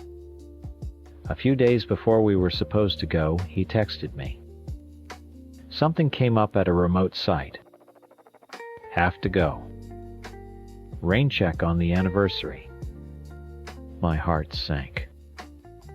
Another cancellation, another planned sacrifice for his job. It was normal, but it hurt more this time. I was disappointed, but I was also a little relieved. I felt so guilty, and the thought of pretending to be the perfect happy wife for a whole weekend was making me sick. I texted back, suggesting I could take my friend Karen instead so the expensive room wouldn't go to waste. His reply came back almost instantly. Don't worry about it. Already gave the reservation to Matt and Jen. Matt is his brother. Jen is his sister-in-law, my sister-in-law, who has never liked me. The thought of them in Times Our Time suite on Times Our Times anniversary, it was so cold. It felt less like a practical decision and more like a punishment. But a punishment for what he couldn't know. There was no way he could know. I tried to shake it off, but a knot of dread started twisting in my stomach. The paranoia was a constant low hum under my skin. I kept sending him texts. I miss you so much. I love you, can't wait for you to be home. I wasn't just saying it to cover my tracks. It was true. The affair was a symptom of my loneliness, not a cure for my marriage. I loved my husband, but I was breaking under the weight of our life, and he was never here long enough to see the cracks forming. The day he was finally supposed to come home, I was a wreck. I cleaned the house from top to bottom, made his favorite dinner. I kept telling myself I was being crazy, that he was just stressed from work. But when I heard his key in the lock, my entire body went cold. He walked in and dropped his duffel bag on the floor. He didn't smile. He didn't say hello. He just looked at me. His eyes weren't tired from a long trip. They were completely hollow, like someone had scooped out everything that used to be there. The smell of his favorite dinner filled the silent room between us, and my world started to collapse. Kate, he said, his voice flat and dead, we need to talk. My mouth went dry. Those 4 words spoken in that dead voice were a death sentence. Every lie I had ever told myself, every justification evaporated. All that was left was the raw, sickening terror of being caught. What is it? What's wrong? I asked, my voice barely a whisper. I tried to keep it casual, but my hands were shaking. He didn't answer. He just walked past me into the living room and sat on the edge of the sofa. He looked like a stranger in our own home. I followed him, my feet feeling like lead. Ben, you're scaring me. That day I came home early, he started, his eyes fixed on a spot on the wall. The day before our anniversary trip. What were you doing? My mind raced frantically, searching for a story that would fit. A lie that would stick. Panic is a stupid, clumsy thing. It makes you say anything to stop the pain. I skipped yoga, I stammered. I wasn't feeling well. I just stayed home and rested. He finally looked at me, and there was no anger in his eyes, just a deep, crushing disappointment that was so much worse. "Try again, Kate." The dam was starting to break. I was drowning and grabbing for anything. Okay, I said, tears starting to well up in my eyes. There was a guy. The guy I told you about from the diner. He came over. He tried to kiss me, but I swear I pushed him away. Nothing happened, Ben, I swear. He let out a short, bitter laugh that sounded like breaking glass. Nothing happened. I saw you, Kate. I saw you through the window. In our bed. In the bed we bought together. And that was it. The world didn't just collapse. It detonated. The air was sucked out of my lungs. There was nothing left to say except the whole ugly truth. It all came pouring out of me, the month-long affair, the lies, the loneliness that I used as an excuse. Each word I spoke felt like I was physically stabbing him and myself. Watching his face crumble, watching the man I'd loved since I was a child completely shatter because of me is the single worst moment of my life. I had destroyed my best friend. The silence after my confession was absolute. It was the sound of our marriage dying. Then he stood up and walked to the kitchen counter, picking up my phone. He held it out to me. "Call her," he said, his voice shaking with a rage he could no longer contain. "Who?" I whispered, already knowing the answer. "His wife. You're going to call his wife and you're going to tell her exactly what you did." I deserved it.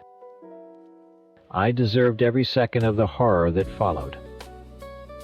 I dialed the number, my fingers fumbling.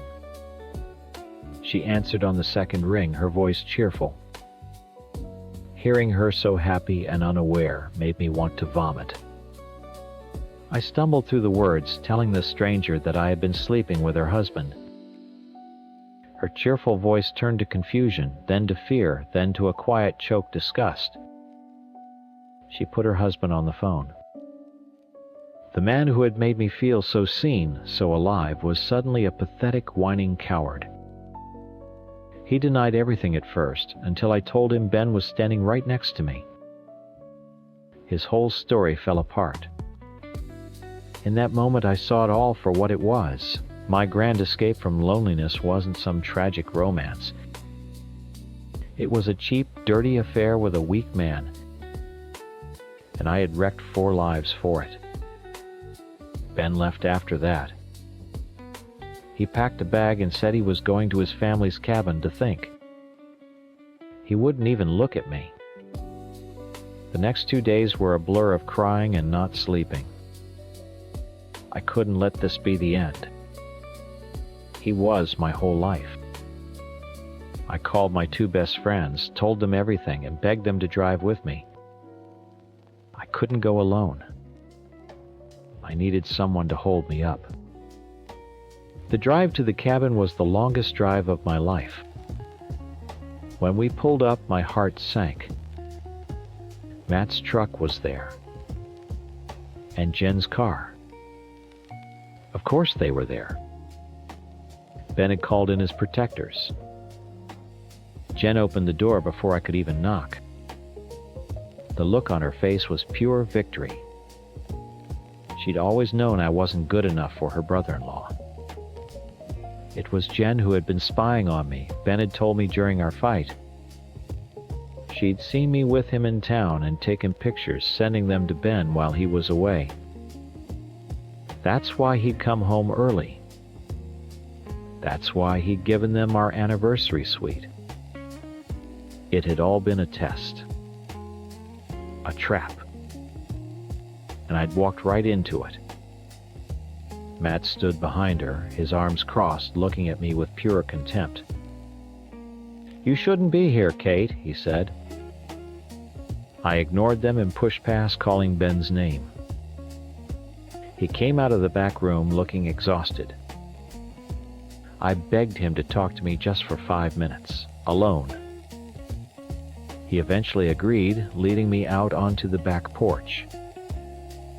I started pleading, crying, telling him how sorry I was, how it was a mistake born from loneliness. He just stared out at the trees, his face a stone mask. I was losing him. I could feel him slipping away. In a last desperate Hail Mary, I grabbed onto the one dream we still shared, the one we'd talked about for years. "Let's just go," I said, my voice cracking. "Let's sell the house. Let's do it. Let's go open that beach bar we always talked about. Just you and me. We can leave all of this behind. This house, these people, this mess I made, we can start over. Please, Ben. We can find our way back." For a second, I thought I saw a flicker of the old Ben in his eyes. A memory of the boy who shared his lunch with me. But then it was gone, replaced by a cold finality that chilled me to the bone. "There is no we anymore, Kate," he said softly. "You took that away. That dream is dead. It all is." He told me he'd already talked to a lawyer. He was moving out for good. I didn't just lose my husband on that porch. I lost the boy I grew up with, the man who knew all my secrets, my oldest and dearest friend. He thinks I robbed him of his future, and he's right. But the saddest part, the part I have to live with every single day, is that I was so lost in my own loneliness, I had already forgotten we were supposed to be sharing one. I'm sure he's told you his side of the story. I'm the villain, the cheater who broke our family. And he's not wrong about the facts. I did cheat. I lied. But the facts are just bones, and he never tells you about the skin, about the why. He never tells you how I got there. My whole life has been about being afraid of being left, and in the end, he was the one who abandoned me, just in a much slower, quieter way than I ever expected. My parents died when I was a toddler. I don't remember them. I was given to my uncle, and he was fine, but I always knew I was a guest. I learned a lesson very early. You are not guaranteed a place in this world. Love can disappear. Safety can be taken away. That fear has followed me my whole life, this little ghost that sits on my shoulder whispering that I'm one wrong move away from being all alone again. When I met him, it felt like the ghost finally went quiet. He was my manager, older than me, so sure of himself. He seemed like the safest place on earth. He had a life, a daughter, a plan. He was an anchor, and I felt like I had been drifting in the ocean my entire life. I developed a huge crush. I'd go see him when he was bartending on the side, and every time I laughed at one of his jokes, it felt like I was trying on a new life, one where I belonged somewhere. One night, I just went for it. I kissed him. I felt like I had to do something big to make him see me, to choose me. And he did. He kissed me back, and it felt like I could finally breathe. A few weeks later, he told me I should quit my job so we could be together without it being a problem at work. To me, that was the ultimate proof. He was picking me. I didn't even think twice. I put in my notice the next day. I had my anchor. A few months later, the anchor showed me how easily it could be pulled up. We had a stupid fight, something about me staying out too late with my friends. It was nothing. But when I got home, all of my things, every shirt, every book, every picture, were packed into suitcases on the doorstep. He was standing in the doorway looking down at me like a judge. He told me that if I was going to be with him, I had to commit. I had to take care of him and his daughter. It wasn't a question. It was an ultimatum. All I could see was my entire childhood flashing in front of me. The feeling of being unwanted, of having nowhere to go. I didn't choose to walk back into that apartment. I was cornered. I walked back in because I was terrified of being alone again. I learned my lesson that night. His love came with rules, and my home depended on me following them perfectly. The first few years were rough. He had a temper and he drank too much. He got 2 DUIs. He cheated on me more than once. I found out, and each time it felt like the floor was dropping out from under me.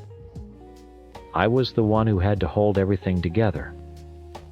I finally told him that if he got in trouble with drinking again, I would leave. I wasn't trying to threaten him, I was just desperate. I had to save him because if his life fell apart, so did mine. To his credit, he stopped. He got sober and he stopped seeing other women. I was so proud of him. But he replaced the bottle with work and he traded the other women for complete emotional distance from me. For years he was a ghost. He left for work before I woke up and came home after I was asleep. He was building his business and I supported him. But he wasn't my partner anymore. He was just a provider. He gave me a beautiful house, a nice car, and a life that looked perfect from the outside. But inside that beautiful house, I was so crushingly lonely. We barely talked. We had sex maybe a few times a year, and even then it felt like a chore he was checking off a list. I was starving for a connection, for someone to just see me, to ask me how my day was, to hold my hand. It wasn't even about sex. It was about feeling like I existed. I would cry in the shower so he wouldn't hear me, just asking myself, is this it? Is this my life? The loneliness started to feel like a disease. My friends were my only lifeline. And then one of them became something more. He's a friend we've both known for 20 years. It started so small. He just noticed I was sad. He'd ask if I was okay. He listened when I talked. One day he held my hand, and it was like I could feel color in the world again after years of seeing in black and white. It wasn't a plan. I never woke up and thought I'm going to have an affair. It was a slow drift toward the only warmth I could find. It turned into an emotional affair. We texted all the time. He made me feel seen and funny and desirable. I know the sexting and the pictures were a mistake, a huge one. But at the time they were proof. Proof that I wasn't invisible. Proof that someone in the world actually wanted me. I was so starved for that feeling I just couldn't stop. I knew my marriage was over. It had been over for years. My plan was to finish my classes, get my professional license, and then leave. I needed to have my own lifeboat before I jumped off the ship he was captaining. But I never got the chance to leave on my own terms. He found the letters. He didn't just find them. He went looking. He searched my computer, dug through my private files until he found what he was looking for. He confronted me and the world just exploded. Through our therapist, he found out who it was, and I was terrified. Not for me, but for my friend. I know my husband's history, the anger he has deep inside him. I was so afraid of what he would do. After that, our house became a prison. He said he wanted to fix things, but it didn't feel like fixing. It felt like he was conquering me all over again. The sex came back, but it was frantic and desperate. It wasn't about us connecting. It was about him marking his territory. He wanted my phone, password, my email password, everything. He wasn't trying to rebuild trust. He was trying to build a surveillance system.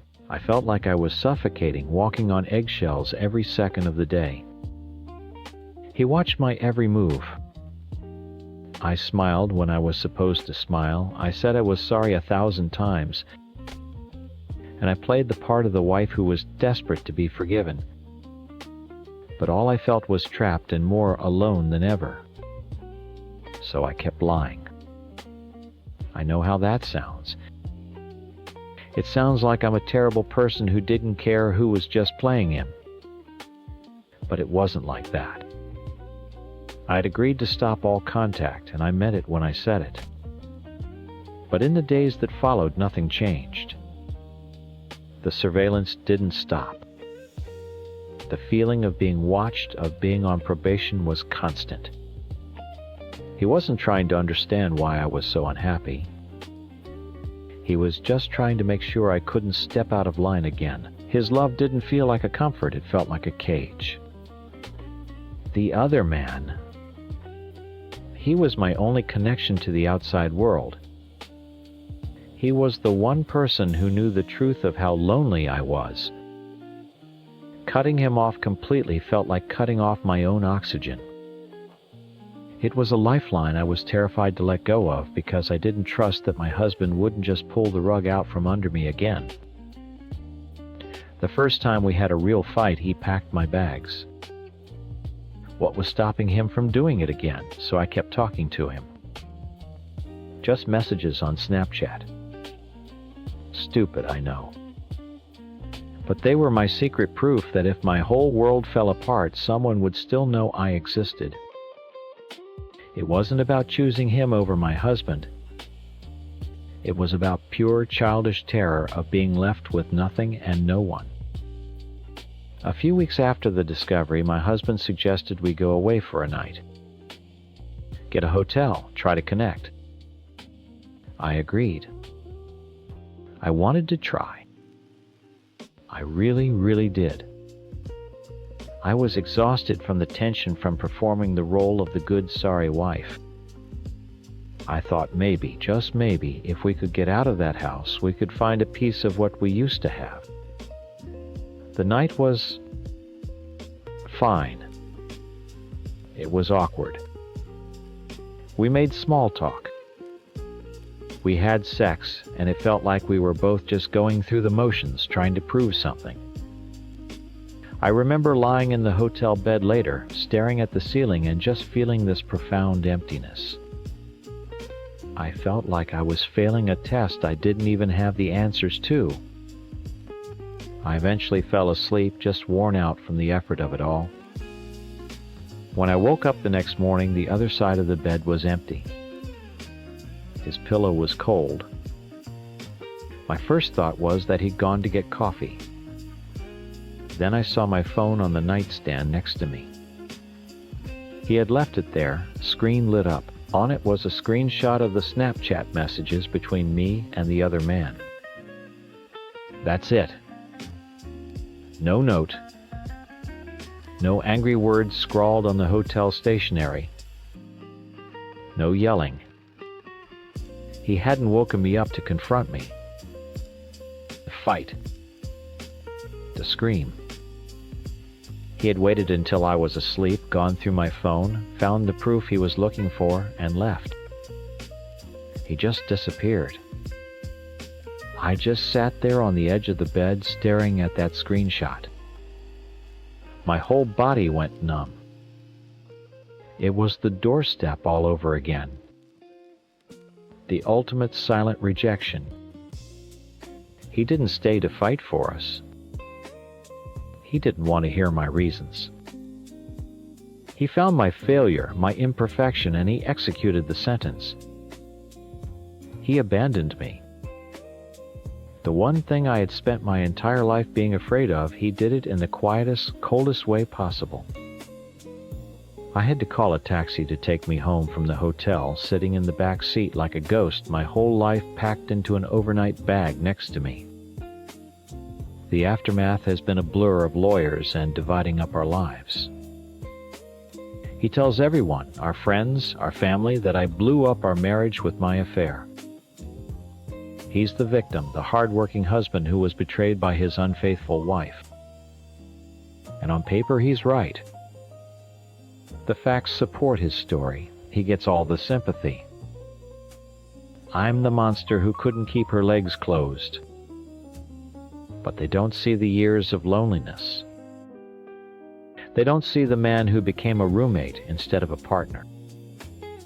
They don't know about the nights I cried myself to sleep because the person lying next to me felt a million miles away.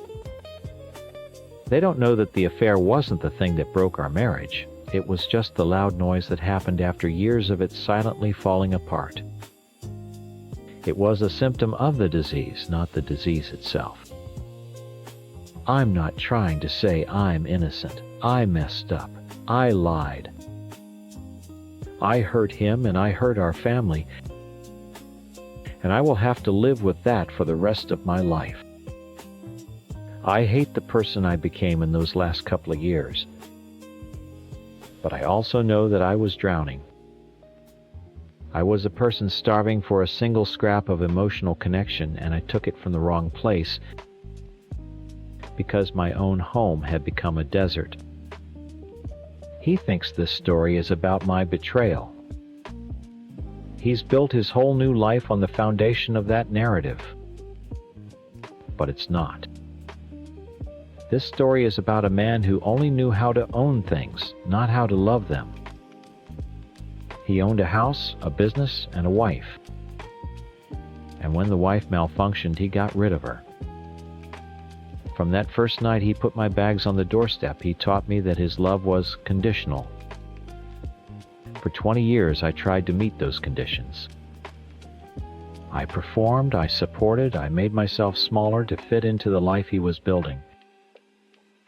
And in the end, the moment I failed, he was gone. My greatest fear wasn't cheating or being caught. My greatest fear was being put back on that doorstep, being found unworthy. And that's exactly where he left me. He just used a hotel room this time. My husband Mark thinks I cheated on him. He's probably telling his friends and family that I had an affair, and that's why he's filing for divorce. It's a simple, clean story, and it makes him the good guy. The truth is, our marriage was a corpse long before I ever sent a text message to another man. I was just the one who finally got tired of pretending to be in mourning. For the last 10 years, we've been roommates. Not even good roommates, just two people who split the bills and shared a mortgage. We didn't talk, not really. Our conversations were about logistics. Who's picking up the kids? Did you remember to take the trash out? The roof is going to need replacing in a few years. I felt like another item on his household checklist. Fix the gutters, pay the property taxes, make sure the wife is functioning. He's a good man in the way people describe a reliable car. He starts every morning, he doesn't break down, he gets you from A to B, but there's no joy in it. He never looked at me like he actually times wanted times me. He just looked at me like he was used to me being there. The silence was the worst part. We could sit in the same room for hours and not say a word. I'd try, I really would. I'd ask about his day and he'd say, fine. I'd try to tell him a funny story and he'd give me a tight little smile while staring at the TV. It was like shouting into a void. After a while, you just stop shouting. You start to believe you don't have a voice. We went to counseling once a few years ago. It was my idea, of course. For him, it was just another problem to solve. He sat there, answered the therapist's questions like he was on a job interview, and waited for her to give him a list of instructions to fix me. He never understood that it wasn't about fixing anything. It was about feeling something. We stopped going after a few sessions. It was a waste of money, he said.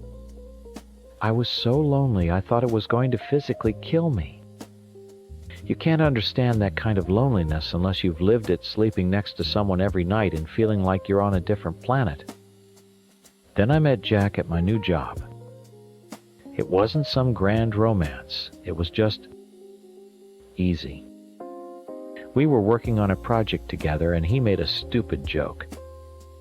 I laughed a real laugh and it felt like a muscle I hadn't used in years.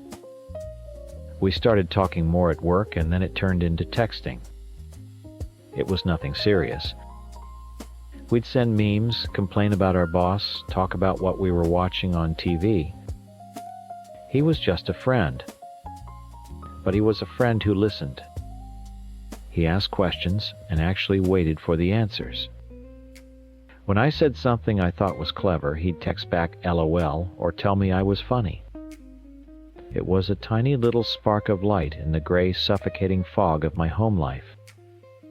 Was it flirty sometimes? I guess in a harmless way. It was fun. It was a reminder that I was still a person. I wasn't just a mom, a wife, a household manager. I was someone who could be interesting and witty. I was alive. Of course, Mark found out. And he didn't find out because I told him, which I should have.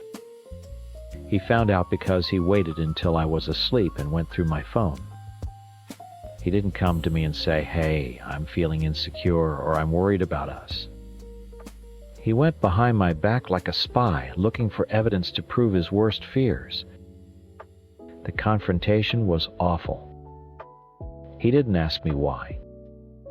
He didn't ask if I was unhappy. He just held up the phone like a prosecutor revealing the murder weapon. He accused me of sleeping with Jack, of planning to leave him. His paranoia was suffocating. So I did something stupid. I panicked. He was watching my phone like a hawk, and every notification from Jack Harkness sent him into a rage. I changed Jack's name in my contacts to a woman's name. I just wanted to stop the constant third degree. I also deleted some of our conversations. Not because there was anything incriminating in them, but because I knew Mark would twist every single word. There was one text Jack sent on Thanksgiving when I was stressing about the turkey. I sent him a picture of my messy kitchen, and he wrote back, "That level of turkey prep is so hot." Jack's a goofy guy. He says weird stuff like that. To Mark, it was a confession of a passionate affair. I was just trying to protect a simple friendship from my husband's insane jealousy. I was trying to keep that one small, happy part of my life for myself. That was the real start of the war. My phone became the battlefield. He demanded I give him the passcode and allow him unrestricted access to everything: my texts, my emails, my social media. He wanted to read every word I typed to anyone. He said it was the only way he could ever trust me again. But it wasn't about trust. It was about control. It was about him punishing me for finding a moment of happiness outside of him. I refused. That phone, that little bit of privacy, was the only thing I had left that was mine. It wasn't about Jack anymore. It was about me refusing to be treated like a prisoner in my own life. I told him no. I told him he needed to get help for his paranoia and his insecurity, and that my privacy wasn't the price for his peace of mind. The fights got worse. He'd follow me from room to room, demanding the phone, his voice getting louder and colder. Last night was the worst it's ever been. I told him for what felt like the 100th time that he was not going to get my passcode. I was done being interrogated. "This isn't about the phone, Mark," I said, my voice shaking. "This is about you never seeing me, and I'm not going to let you control me now." He just stopped. He wasn't yelling anymore. All the rage drained from his face and was replaced by something else, something terrifyingly calm. He looked at me, really looked at me for the first time in what felt like years. And all I saw was ice. "You're right," he said, his voice flat. "It isn't about the phone." He picked up his own phone from the counter. "There are other ways to find out what's going on." I watched him as he tapped on his screen, his thumb moving with a purpose I hadn't seen in him for years. My stomach twisted. He wasn't searching for information. He was searching for a person. It took me a second to realize what he was doing. He was on social media looking for Jack. Not Jack, but Jack's wife. He was going to find her. He was going to blow everything up. "Mark, don't," I whispered, a real primal fear cutting through my anger. "Please. You have no idea what you're doing." He didn't look up from his phone. "I know exactly what I'm doing." "You wanted to hide things. Fine. Let's bring it all into the light." He found her profile. I saw a picture of her and Jack with their 2 kids at a pumpkin patch. A happy family. A normal family. My heart hammered against my ribs. This wasn't about us anymore. He was pulling innocent people into his war. "She has nothing to do with this," I pleaded, taking a step towards him. "This is between you and me." He finally looked at me and his eyes were completely empty. "You made it about them when you started texting her husband behind my back." He tapped out a message, his face illuminated by the cold blue light of the screen. I felt like I was going to be sick. I didn't know what he wrote, but I could imagine. Something cold and factual, designed for maximum damage. Asterisk. "Your husband has been having an inappropriate relationship with my wife. You should check his phone." Asterisk. He hit send, then set his phone down on the counter with a quiet final click. He had just dropped a bomb, and now he was waiting for it to go off. It didn't take long, maybe 15 minutes. My phone buzzed.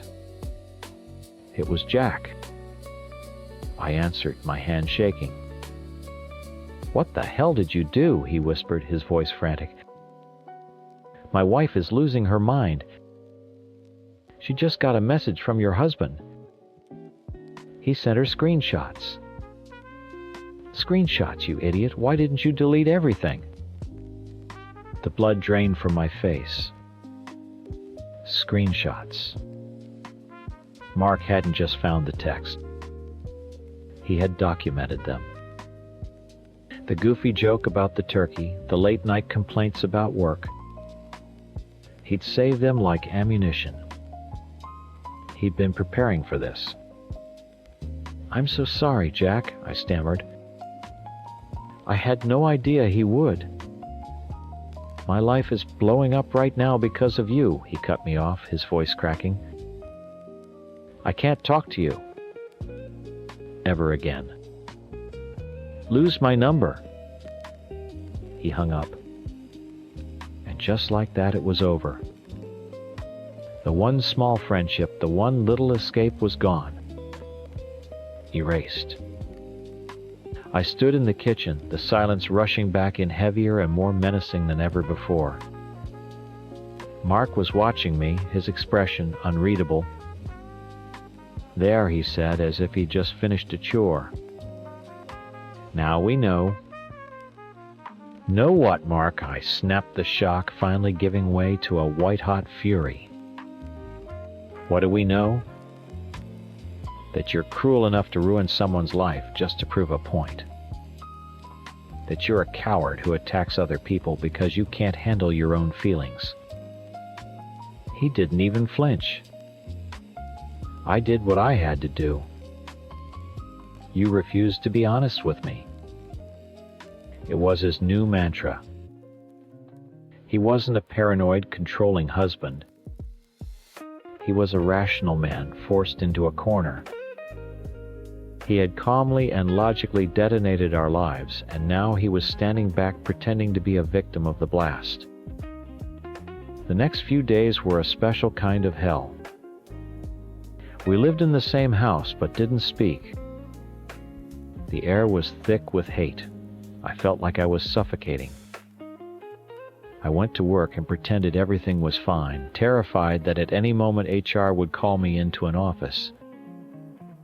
I imagined the whispers. Jack and I worked in the same department. Mark hadn't just destroyed a friendship. He'd jeopardized my career. All to win a fight I didn't even know we were having. A week later, I came home to an envelope on the kitchen table with my name on it. It wasn't sealed. Inside were divorce papers. He hadn't even had the decency to hand them to me to look me in the eye. It was just another piece of administrative work left for me to handle. Underneath the papers was a sticky note in his neat block handwriting. Asterisk. I've moved some things to the guest room. I'll be staying there until we sort this out. I think it's for the best. Asterisk. For the best. After 17 years of marriage, this is how it ended. With a stack of legal documents and a note like he was reminding me to pick up milk. He's telling people I'm showing my true colors now. He's right about that. He is finally seeing them. He's seen the color of rage from a woman who screamed for his attention for a decade only to be met with silence. He's seeing the pain of a wife who was treated like a faulty appliance that needed to be managed, not a person who needed to be loved. And he's seeing the fury of a human being whose entire world he methodically set on fire just to prove he was right all along. He tells his story, and it's neat and tidy. The wife had an emotional affair, she lied and hid it, and the heartbroken husband had no choice but to end the marriage. But his story leaves out the years of crushing loneliness. It leaves out the suffocating quiet of a home where no one ever really talked. It leaves out a man who could diagnose a problem with the roof from a single water stain, but couldn't see that his own wife was drowning right in front of him. He thinks this was all about Jack. He honestly believes that if he had just gotten into my phone and read all my messages, he could have fixed the problem. He could have eliminated the threat, and things would have gone back to normal. He never understood. It was never about Jack. It was about the silence he left, the void he created. Jack didn't break our marriage. He just happened to be the person who showed me what it felt like to not be alone. And for that, Mark could never forgive me. It was always about him. It was always about him. I guess I'm the villain in my brother's wife's story. I'm the entitled, demanding sister-in-law who tried to force her way into her perfect little house. I'm sure she's told everyone what a nightmare I am.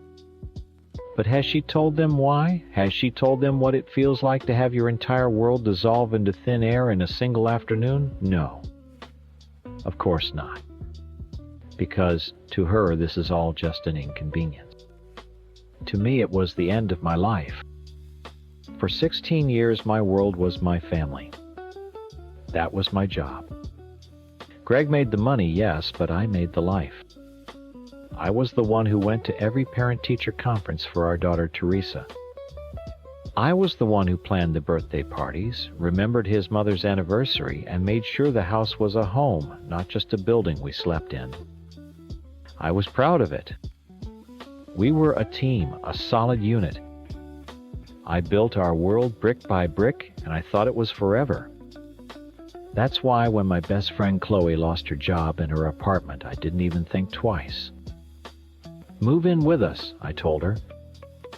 Stay in the guest room until you're back on your feet. Greg thought it was a great idea. We had the space, and Chloe was like a sister to me. That's just what you do for people you love. You show up. You offer them a safe place to land. It's the most basic rule of being a decent human being. I tried to have that kind of relationship with my sister-in-law, Sarah. I really did. It was just hard. My brother is military, so he was gone all the time, and she was always so closed off. I'd text her, "Hey, bringing Teresa over to see her cousins be there in 20." I was trying to build a bond for the kids' sake and for ours. We were family after all. But I'd get there and she'd have all her work-from-home stuff spread across the dining room table, and you could feel the tension coming off her every time the kids made a loud noise. Teresa is a good kid, but she's 11. She has energy. She gets excited. Sometimes she's clumsy. I'd watch Sarah follow her around with a wipe, her eyes narrowing every time Teresa got too close to a white piece of furniture. It was exhausting. I felt bad for her, honestly. So alone in that big, sterile house, more worried about a fingerprint on the wall than actually connecting with the people in it. I tried to joke with her to break the ice. Around Christmas, I'd text her, "So, what are you getting your favorite sister-in-law this year?" It was my way of being playful, of saying, times, let's be close, let's be real, family asterisk. She'd just send back or not reply at all. She took everything so literally, so seriously. She saw a demand where I was offering a connection. She never understood that family isn't a transaction. It's a safety net. It's the one place in the world you're supposed to be able to go when everything else falls apart. I just never thought I'd be the one who needed it. The last few months, things had been weird.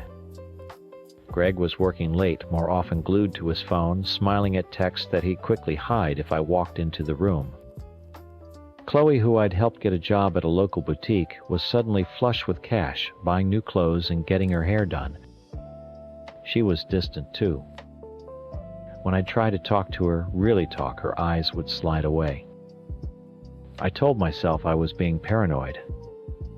This was Greg, my Greg. This was Chloe, my best friend. I was imagining things. They were living under my roof. I trusted them. The day it happened, Teresa was at a sleepover. It was a Friday. Greg was supposed to be at a work dinner, and Chloe had said she was meeting some friends. The house was quiet. I was enjoying the peace watching some stupid reality show on TV when I heard a floorboard creak upstairs. My first thought was that Chloe had come home early. I figured her plans fell through. I muted the TV and listened. Then I heard it again, but this time it was followed by a low murmur of voices. It sounded like it was coming from our bedroom. My heart started to beat a little faster. Was it Greg? Did his dinner get canceled? Why didn't he call? I got up from the couch, a weird cold feeling creeping up my spine. "Hello," I called out. "Greg, Chloe." Silence.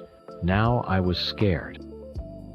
Was it a burglar? I grabbed the heaviest thing I could find, a thick glass vase from the entryway table, and started walking slowly toward the stairs. My hands were shaking. Every step on the staircase seemed to echo through the house. I could hear my own breathing sharp and loud in my ears. As I got closer to the top of the stairs, I could hear the voices more clearly. A man's low laugh and a woman's. It was a laugh I recognized. A laugh I had heard 1,000 times over coffee in my car, across my own dinner table. It was Chloe's laugh. And the man's voice, it was Greg's. But that didn't make sense. He was at a work dinner. She was out with friends. They were supposed to be in two different parts of the city. My mind refused to connect the dots.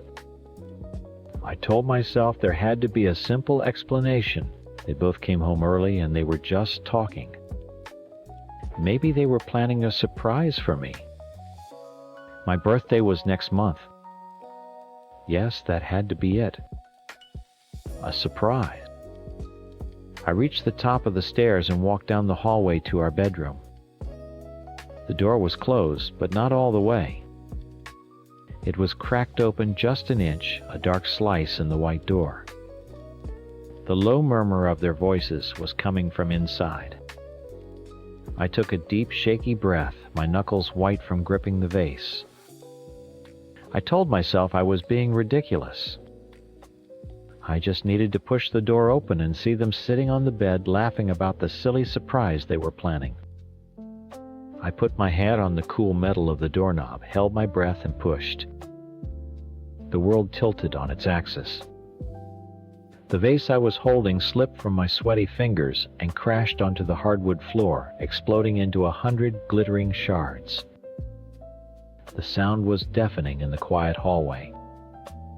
They both jumped their heads, snapping toward the door. It wasn't a surprise party. It was my husband Greg and my best friend Chloe in my bed. My bed. I don't remember screaming. I must have, because my throat felt raw afterward. The next few minutes are a blur of ugly, jagged pieces. Chloe, grabbing a sheet, scurrying out of the room like a rat, not even looking at me. Me yelling things I can't repeat.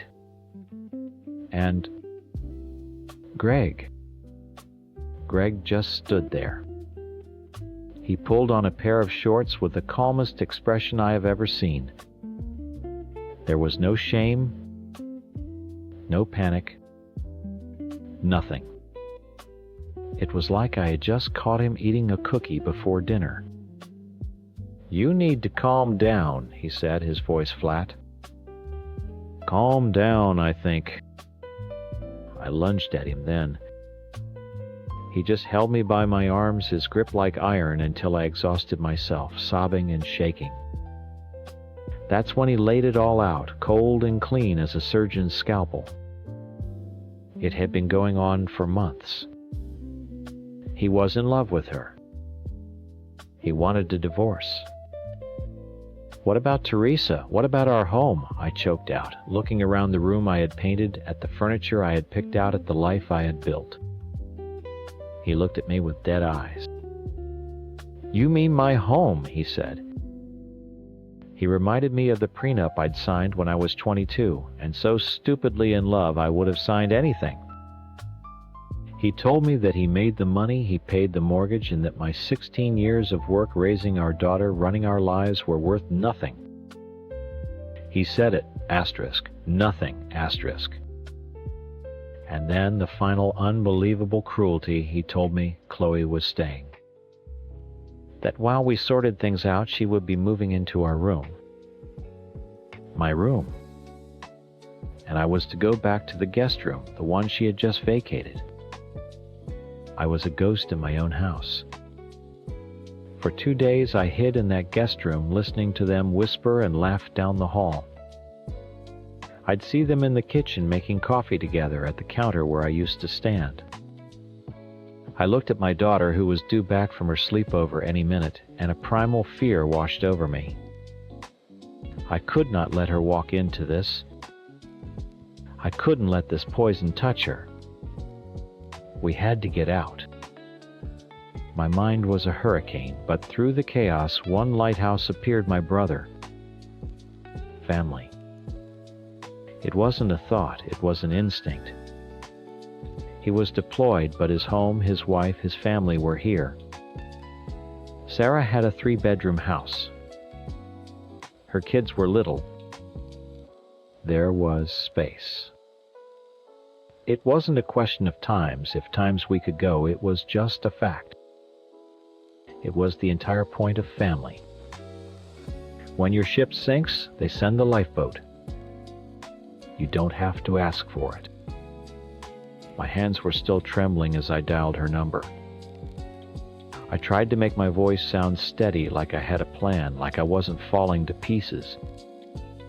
"Sarah, it's me." I took a breath. "It's over with, Greg. It's bad. Teresa and I are going to come crash at your place for a bit." I said it like a statement, a fact. I was informing her of the rescue plan. I waited to hear the words that are supposed to come next. Oh my God, of course. "Come now. We're waiting." There was a long, cold silence on the other end of the line. Then she said, "No. No, you're not." The word just hung there in the air. Asterisk. No.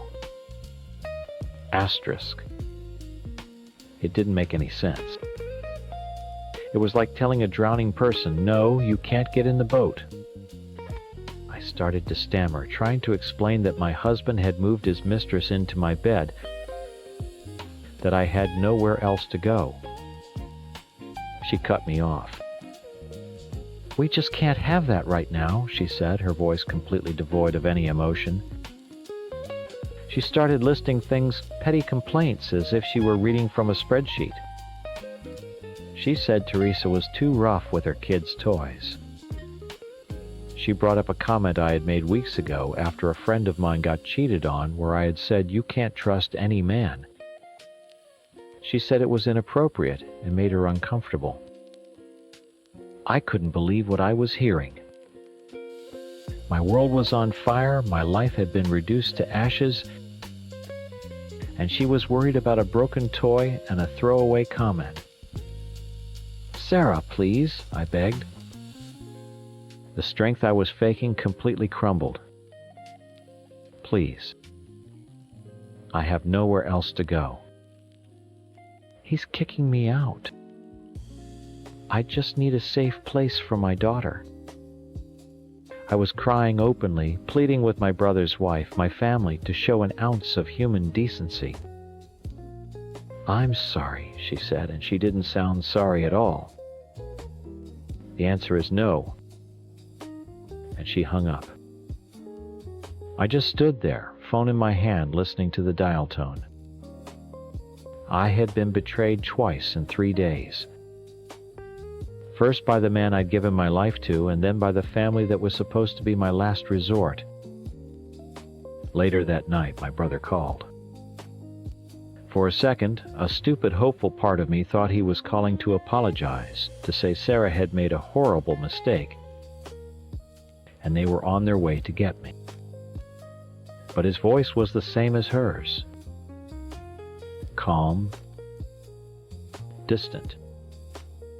He said he'd spoken to Sarah. He said he trusted her judgment and supported her decision.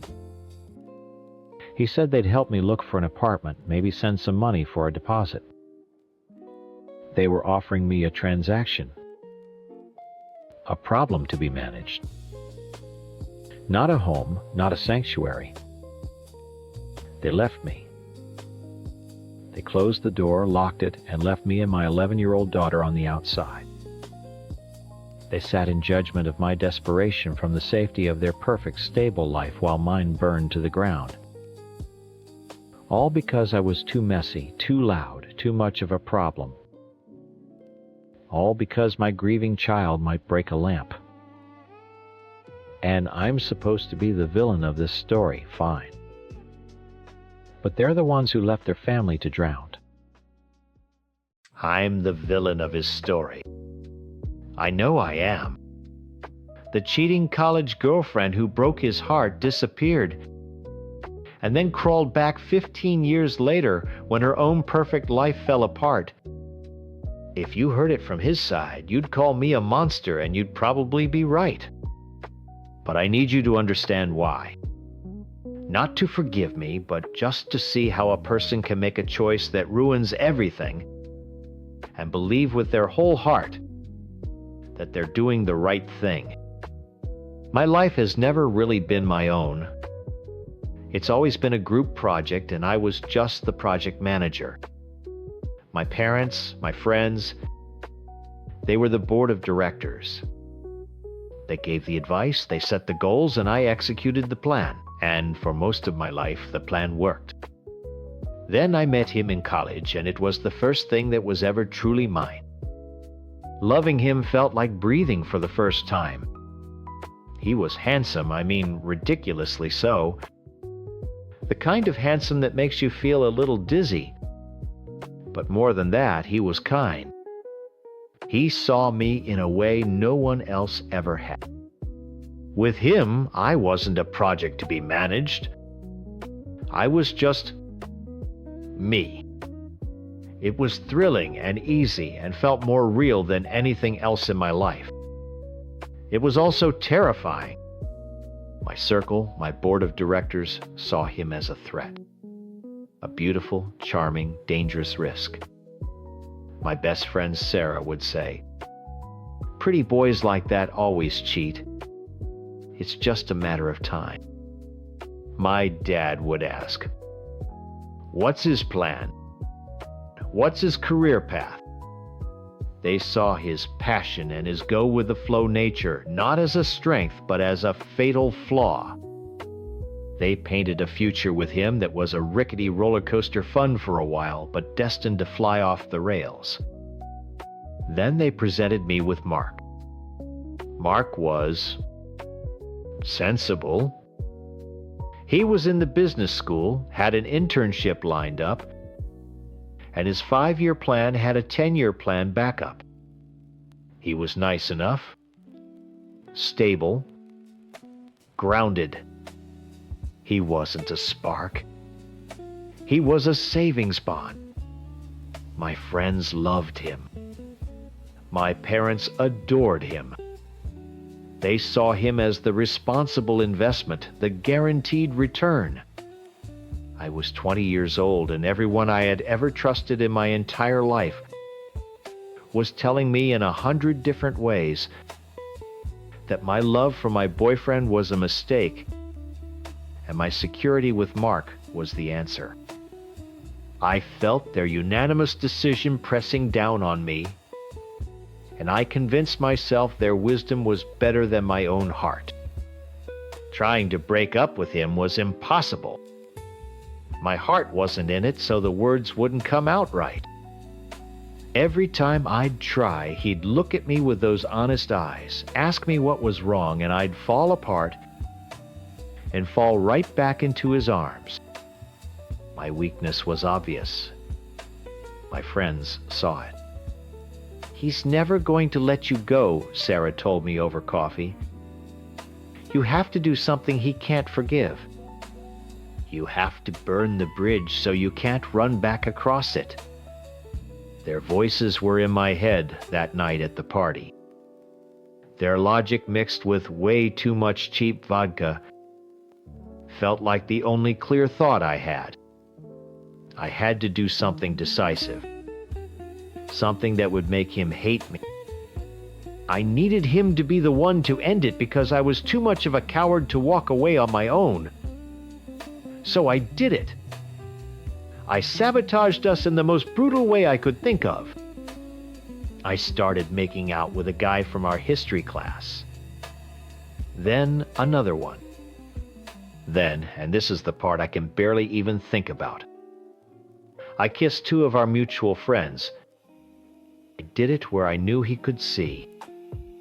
I wanted him to see. It was a monstrous, disgusting act, and the whole time I felt like I was watching someone else do it. In my panicked, terrified mind, it was the only way to force myself onto the right path they had all laid out for me. I shattered his heart to save myself from what they promised would be an even bigger heartbreak down the road. It worked. He left. And I married Mark. The safe life I chose wasn't a life. It was a cage. A pretty socially approved cage with a mortgage and 3 kids, but a cage all the same. My marriage wasn't a partnership. Mark didn't love me. He owned me like a stock that paid regular dividends.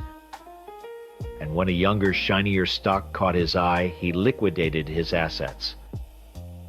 He left me and the entire foundation of my life, the one built on everyone else's good advice, crumbled into dust. In the middle of all that rubble, the only thing that felt real, the only thing that had ever been real, was the memory of him. One night, scrolling through my college alumni page on Facebook, his face popped up. It was like a physical shock, a gasp of air. After being underwater for 15 years, I sent him a message. I don't even remember what I wrote, just some stupid, clumsy apology. He actually responded. He agreed to talk on the phone. The moment I heard his voice, something inside me just broke. I started crying and I couldn't stop. It wasn't a performance. It was 15 years of regret and loneliness and grief exploding out of me at once.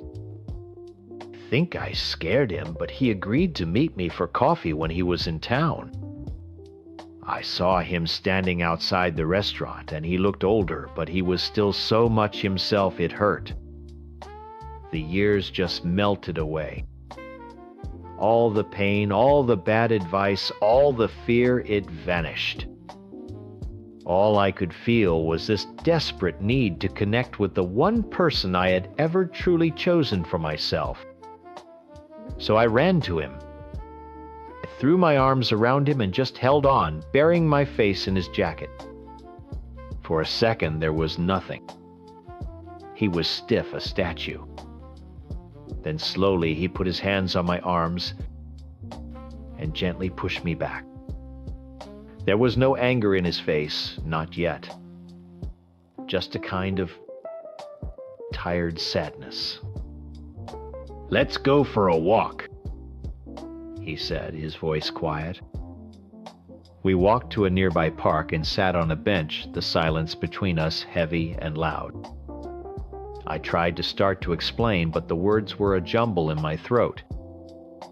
He just sat there looking out at the trees, letting me struggle. He wasn't the boy I had betrayed anymore. He was a man, a stranger, and I had no idea what he was thinking. After a full minute of my pathetic stuttering, he finally turned and looked at me, really looked at me, and his eyes were cold. "Are you done?" he asked, his voice perfectly level. "Because I've been waiting a very long time to say a few things to you." His words hung in the air between us, sharp and cold. I just nodded. Because what else could I do? I'd spent 15 years living a life built on a lie, and he'd spent that same time living with the truth of what I did. He'd earned his turn to speak. I replayed that night in my head. For years, he started his voice low but steady, like he'd practiced this speech 1,000 times. I tried to figure out what I did wrong. Was I not paying you enough attention? Did I say something stupid? I tortured myself trying to find a reason, any reason that would make sense. He shook his head, a small bitter smile on his face. But there wasn't one, was there? It wasn't about me at all. It was about you. And them. He gestured vaguely, as if my friends and family were sitting on the bench with us. Did you all have a good laugh about it? Did Sarah pat you on the back for being so strong? Every word was a perfectly aimed dagger, and every one of them hit its mark. I deserved it. I deserved all of it. I flinched when he said Sarah's name. He remembered. Of course he remembered. And then you just vanish, he continued, his voice getting a little louder now. You marry Mr. Perfect, you get the house, the kids, the whole white picket fence dream you were all so obsessed with. And I'm just collateral damage. A memory you get to delete. But I had to live with it.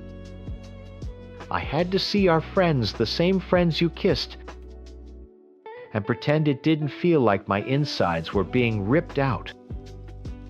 Tears were streaming down my face again, but this time I didn't make a sound. They were silent tears for him, for the boy I had destroyed, because I was too weak to fight for him. So, you'll have to forgive me if I'm not crying with you right now, he said, his voice laced with ice. You don't get to burn my world down, go live your perfect life, and then come back 15 years later when it doesn't work out and expect me to be your shoulder to cry on. Is that what I am to you? The backup plan. The one that got away trophy you want to put on your shelf now that the other ones are broken. No. I whispered the word, barely audible. It's not like that. Isn't it? He shot back. You chose them over me. You chose their advice, their approval, their safe plan over everything we had. And you're still choosing them. You know how I know. I looked at him confused. He pulled out his phone. Because your dad called me yesterday. Told me I should be a gentleman and hear you out. Said you'd made a youthful mistake. And Sarah, she sent me a message on Facebook, a whole paragraph, about how you were just scared and I should be the bigger person. They're still pulling your strings and you're still letting them. That's when I broke. It wasn't just shame anymore.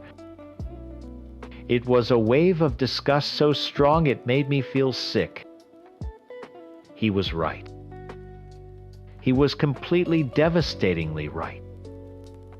My father and my best friend, the architects of my first disaster, were already trying to engineer my next move.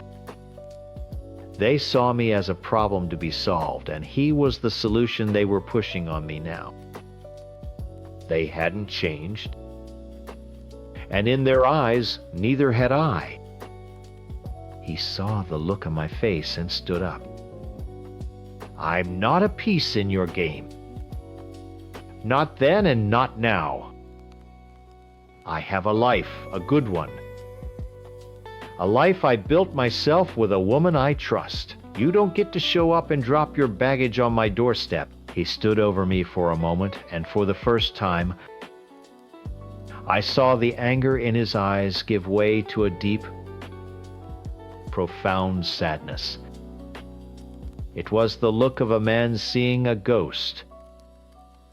I hope you figure your life out, he said, his voice softer now. I really do. But you have to do it on your own this time. And then he walked away. He didn't look back. I just sat there on that park bench until the sun started to go down, feeling the weight of every bad decision I had ever made. His words echoed in my head. Times you're still letting them. Asterisk. He was right. My whole life I'd been a passenger. I let my friends and my family steer, and when they drove me off a cliff, I blamed them for the crash, instead of blaming myself for handing them the keys. Reaching out to him wasn't an attempt to win him back, not really. How could it be? I'm the woman who chose betrayal over love. I'm the woman who still has brunch with the very people who convinced me to ruin the best thing I ever had. He sees that. He sees that I haven't changed, not in the ways that matter. My message to him was a confession. It was the first truly honest thing I had done in 15 years. It was me finally admitting to myself and to the person I hurt the most that I had made a catastrophic mistake. It wasn't about fixing us. It was about me finally acknowledging that I had broken us, and that the fault was mine alone. I threw away gold because everyone around me told me it was just glitter. And now I'm left standing in the ruins of a life they built for me, holding nothing but dust. I know what he told you. I know the story he posted, the one that got thousands of comments calling me a monster, a whore, a horrible mother. I read them all. And I know the story he told my family and his family and our friends. The simple one. The one where I was the perfect wife with the perfect life who threw it all away for cheap thrills. It's a good story. It's clean. It makes sense. It just isn't the whole truth. For 11 years, my name wasn't my own. It was Mom. It was Honey. I was an extension of him and the kids. My husband, let's call him Ben, didn't see it that way. He saw himself as the perfect, loving husband. He was proud of how he took care of me. And he did. He paid the bills, he made sure the cars were serviced, he handled the finances. He managed my life. He'd encourage my hobbies, patting me on the head when I'd sign up for a pottery class. That's great, honey. You deserve a break. But we both knew I'd go twice before the kids got sick, or the schedule got too crazy and I'd have to drop it.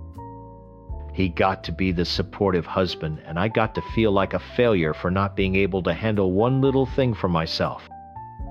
His love was a cage.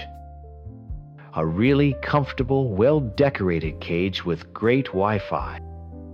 But it was still a cage. Whenever I tried to explain that I was unhappy, that I felt like I was disappearing, he'd pull out his ultimate weapon. He'd get this wounded look on his face and say, "The only thing I am guilty of is loving you too much." How do you argue with that? You can't. It's not a conversation starter. It's a closing argument. It means your feelings are wrong and you are ungrateful. So I stopped trying. I just started murmuring. He was right about that. I murmured yes and okay. And whatever you think is best. I murmured myself into a ghost in my own home. Then about 5 months ago, I got a job. It was just a part-time admin thing at a local company, but for me it was like coming up for air after being held underwater. Suddenly I was in a world that didn't revolve around school pickups and dinner menus. I had colleagues. I had friends. The women he calls harpies were the first people in a decade to ask me my opinion on something that wasn't related to the family. They'd say, "What do you think of this project?" Or, "Where do you want to go for lunch?" They asked me. What times? I times wanted. It sounds so small, but it was everything. They didn't corrupt me. They just reminded me that I was a person. And with that came attention. Not just from my new female friends, but from men. Men who saw me as a woman, not just someone's wife or someone's mom.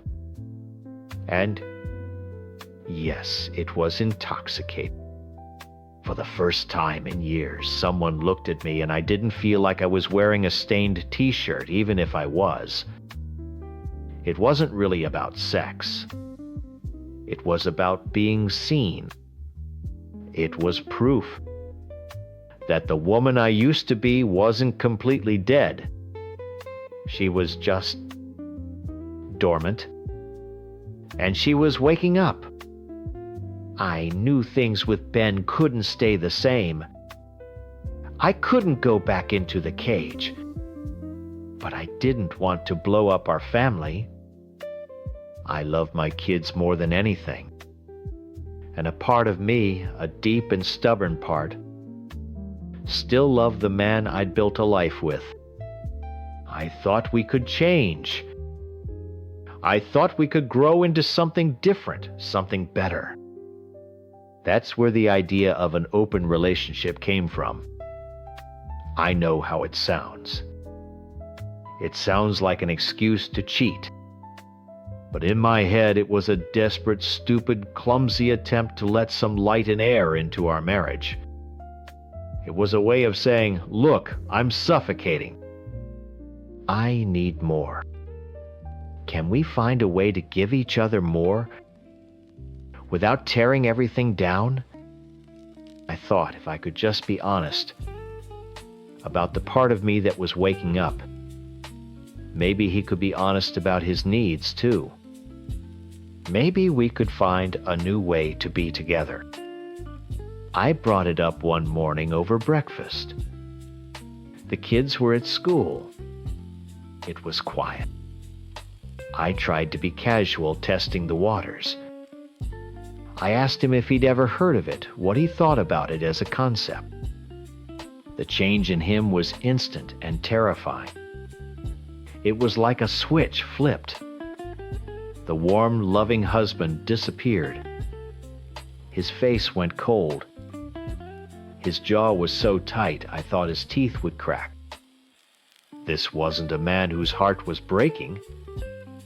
This was an interrogator. "Who is he?" he demanded. His voice was flat, deadly. There was no discussion. "No, what's going on, or why are you feeling this way?" Just the immediate assumption that I was a liar and a cheat. I felt the walls of the cage snap shut around me. I panicked. I denied it, of course. But he just kept staring at me with those cold eyes. He picked up his weapon. "We're done," he said. "Divorce. I'll get the kids. You'll get nothing." He wielded that word divorce like a club, beating me down until I had no fight left. He pushed and pushed, demanding names, dates, details. He made it clear that the only way to stop the immediate and total destruction of my life was to confess everything. Not so he could understand, but so he could have ammunition. So I told him. I felt so small, so trapped. I told him about the 2 times I had messed up 2 stupid, meaningless encounters. And I told him about the colleague I had been flirting with, that I had made a plan to meet him. I told him everything because he had me pinned in a corner, and I thought stupidly that total honesty was my only way out. I thought if I gave him everything, he would see how scared I was, and we could finally talk. I was so wrong. It wasn't a peace offering to him. It was a confession to a prosecutor. I felt sick. I excused myself and went to the bathroom, my head spinning. I was in there for maybe 10 minutes, splashing water on my face, trying to stop shaking. I was trying to figure out what I was going to say next, how we could possibly fix this. When I came out, he was gone. The door to his home office was closed and locked. And my phone, which I had left on the kitchen counter, was gone. I stood outside that door for what felt like an hour, knocking, begging him to come out and talk to me, pleading with him not to do this. There was only silence. I could hear the faint, frantic tapping of his fingers on the keyboard. He wasn't grieving. He wasn't hurt. He was strategizing. Finally, the lock clicked. The door opened. He stood there holding my phone in his hand. But the man looking at me wasn't my husband. The person I had spent the last decade of my life with was gone. In his place was a stranger with ice in his eyes, and I knew in that single terrible moment that he wasn't looking for a way to fix us. He was looking for a way to win. He didn't say a word. He just walked past me down the hall and started gathering my clothes from the closet. He moved with a calm, terrifying purpose. He was packing a bag for me. "Ben, what are you doing?" I followed him, my voice shaking. "Please stop. Let's just talk about this." He ignored me. He just kept folding my shirts, my sweaters, and placing them into a suitcase. It was my suitcase, the one we used for our anniversary trip last year. I begged. I cried. I screamed at him, trying to get any kind of reaction, anything other than this cold, silent efficiency. He just kept packing. When the bag was full, he zipped it up, carried it to the front door, and set it on the porch. Then he turned to me. "Get out," he said. I tried to reason with him. I told him this was my home. These were my children sleeping upstairs. He just stood there, his body blocking the doorway, an immovable wall. "You have 5 minutes to leave, or I'm calling the police." The door slamming in my face was the loudest sound I had ever heard. That was the end of my old life. From that moment on, it was a war. And he had planned every battle. The first missile landed the next morning. My phone started blowing up. It was a new group chat on WhatsApp. Ben had added my parents, my sister, my aunts, my cousins, everyone. And then he sent the message. A long, detailed paragraph about my affair, my betrayal, and his decision to file for divorce to protect the children from their unstable mother. He cut me off from my entire support system in a single click. My family was horrified. They saw his message, his version of the story, before I ever had a chance to speak. They didn't call to ask what happened. They called to ask how I could do this.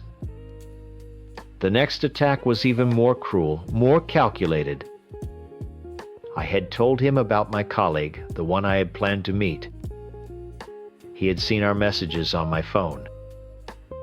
He knew where and when. But he didn't just know. He used it. He found my colleague's wife. He told her everything. And together they set a trap.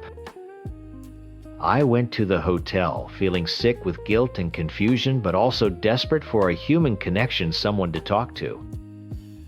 I knocked on the door and my colleague opened it. But before I could even step inside, a woman I'd never seen before pushed past him, her phone held up recording me. It was his wife. She started screaming at me, calling me a homewrecker, a slut. My colleague just stood there pale and frozen. It was all a setup. The whole humiliating, awful scene was designed by my husband to be the nail in my coffin. He now had video proof of my character. He had evidence he could use against me, leverage to take my children. And he did. He used it all. Every day there was a new story he told the kids. Mommy is sick right now. Mommy needs some time alone. That soon turned into, Mommy made some bad choices and doesn't want to be part of our family anymore. How do you fight that? How can a 7-year-old and a 9-year-old understand the idea of a mother suffocating? A mother who just wanted to feel like a person. They can't. All they understand is that their mom left and their dad is sad. He made himself the victim and the hero all at once, the brave father protecting his children from their terrible mother. The final meeting was a joke. I couldn't face him alone, not with his lawyer, this shark in a $1,000 suit. I asked my best friend Sarah to come with me. We were late. We got lost trying to find the office, and by the time we got there, we were a mess. We sat in the waiting room trying to make stupid jokes, laughing a little too loudly. It was either that or break down sobbing right there on the leather sofa. When we finally sat down at the huge conference table, the air was sucked out of the room. It was just me and Sarah on one side and Ben and his lawyer on the other. His lawyer slid a thick stack of papers across the polished wood. The settlement. I didn't even have to read it. Ben's face told me everything. Full custody of the children to him. I would get them every other weekend if he approved of my living situation. I had to waive any claim to the house, to his retirement, to any kind of monthly support or alimony. In exchange for walking away from 11 years of my life, from my children, from my home, I would receive a one-time payment of $60, 000. Sarah gasped beside me. She started to argue, to say how insane this was, how unfair. But I wasn't listening to her. I was looking at Ben. There was no sadness in his eyes. No regret. There was just victory. It was the look of a man who had won. He had cornered me, stripped me of all my defenses, and was now delivering the final blow. He knew I didn't have the money or the strength to fight him. He knew that if I fought, he would drag it out for years, poisoning the kids against me more and more each day. Using that video, using my family's words, using everything. He was offering me a choice, a long, slow public execution or a quick death. So, I signed. I took the pen and I signed away my children. I signed away my life. Sarah was crying, telling me not to do it. But I had to. It was the only way to make it stop. The only way to end the war. Ben sees it as his greatest victory. He won. He got the house, the kids, the moral high ground. He successfully erased me and painted me as the villain he needed me to be. Everyone thinks he's a saint for not taking me for everything I had, which was nothing. But I don't see it that way. That $60,000 wasn't a settlement. It was the price of my freedom. It was the money I had to pay to get out of that comfortable cage. And it cost me everything I love. A part of me knows he didn't do it because he loved our family so much. He did it because he couldn't stand the thought of losing control. He would rather burn our whole world to the ground than let me be the one to walk away.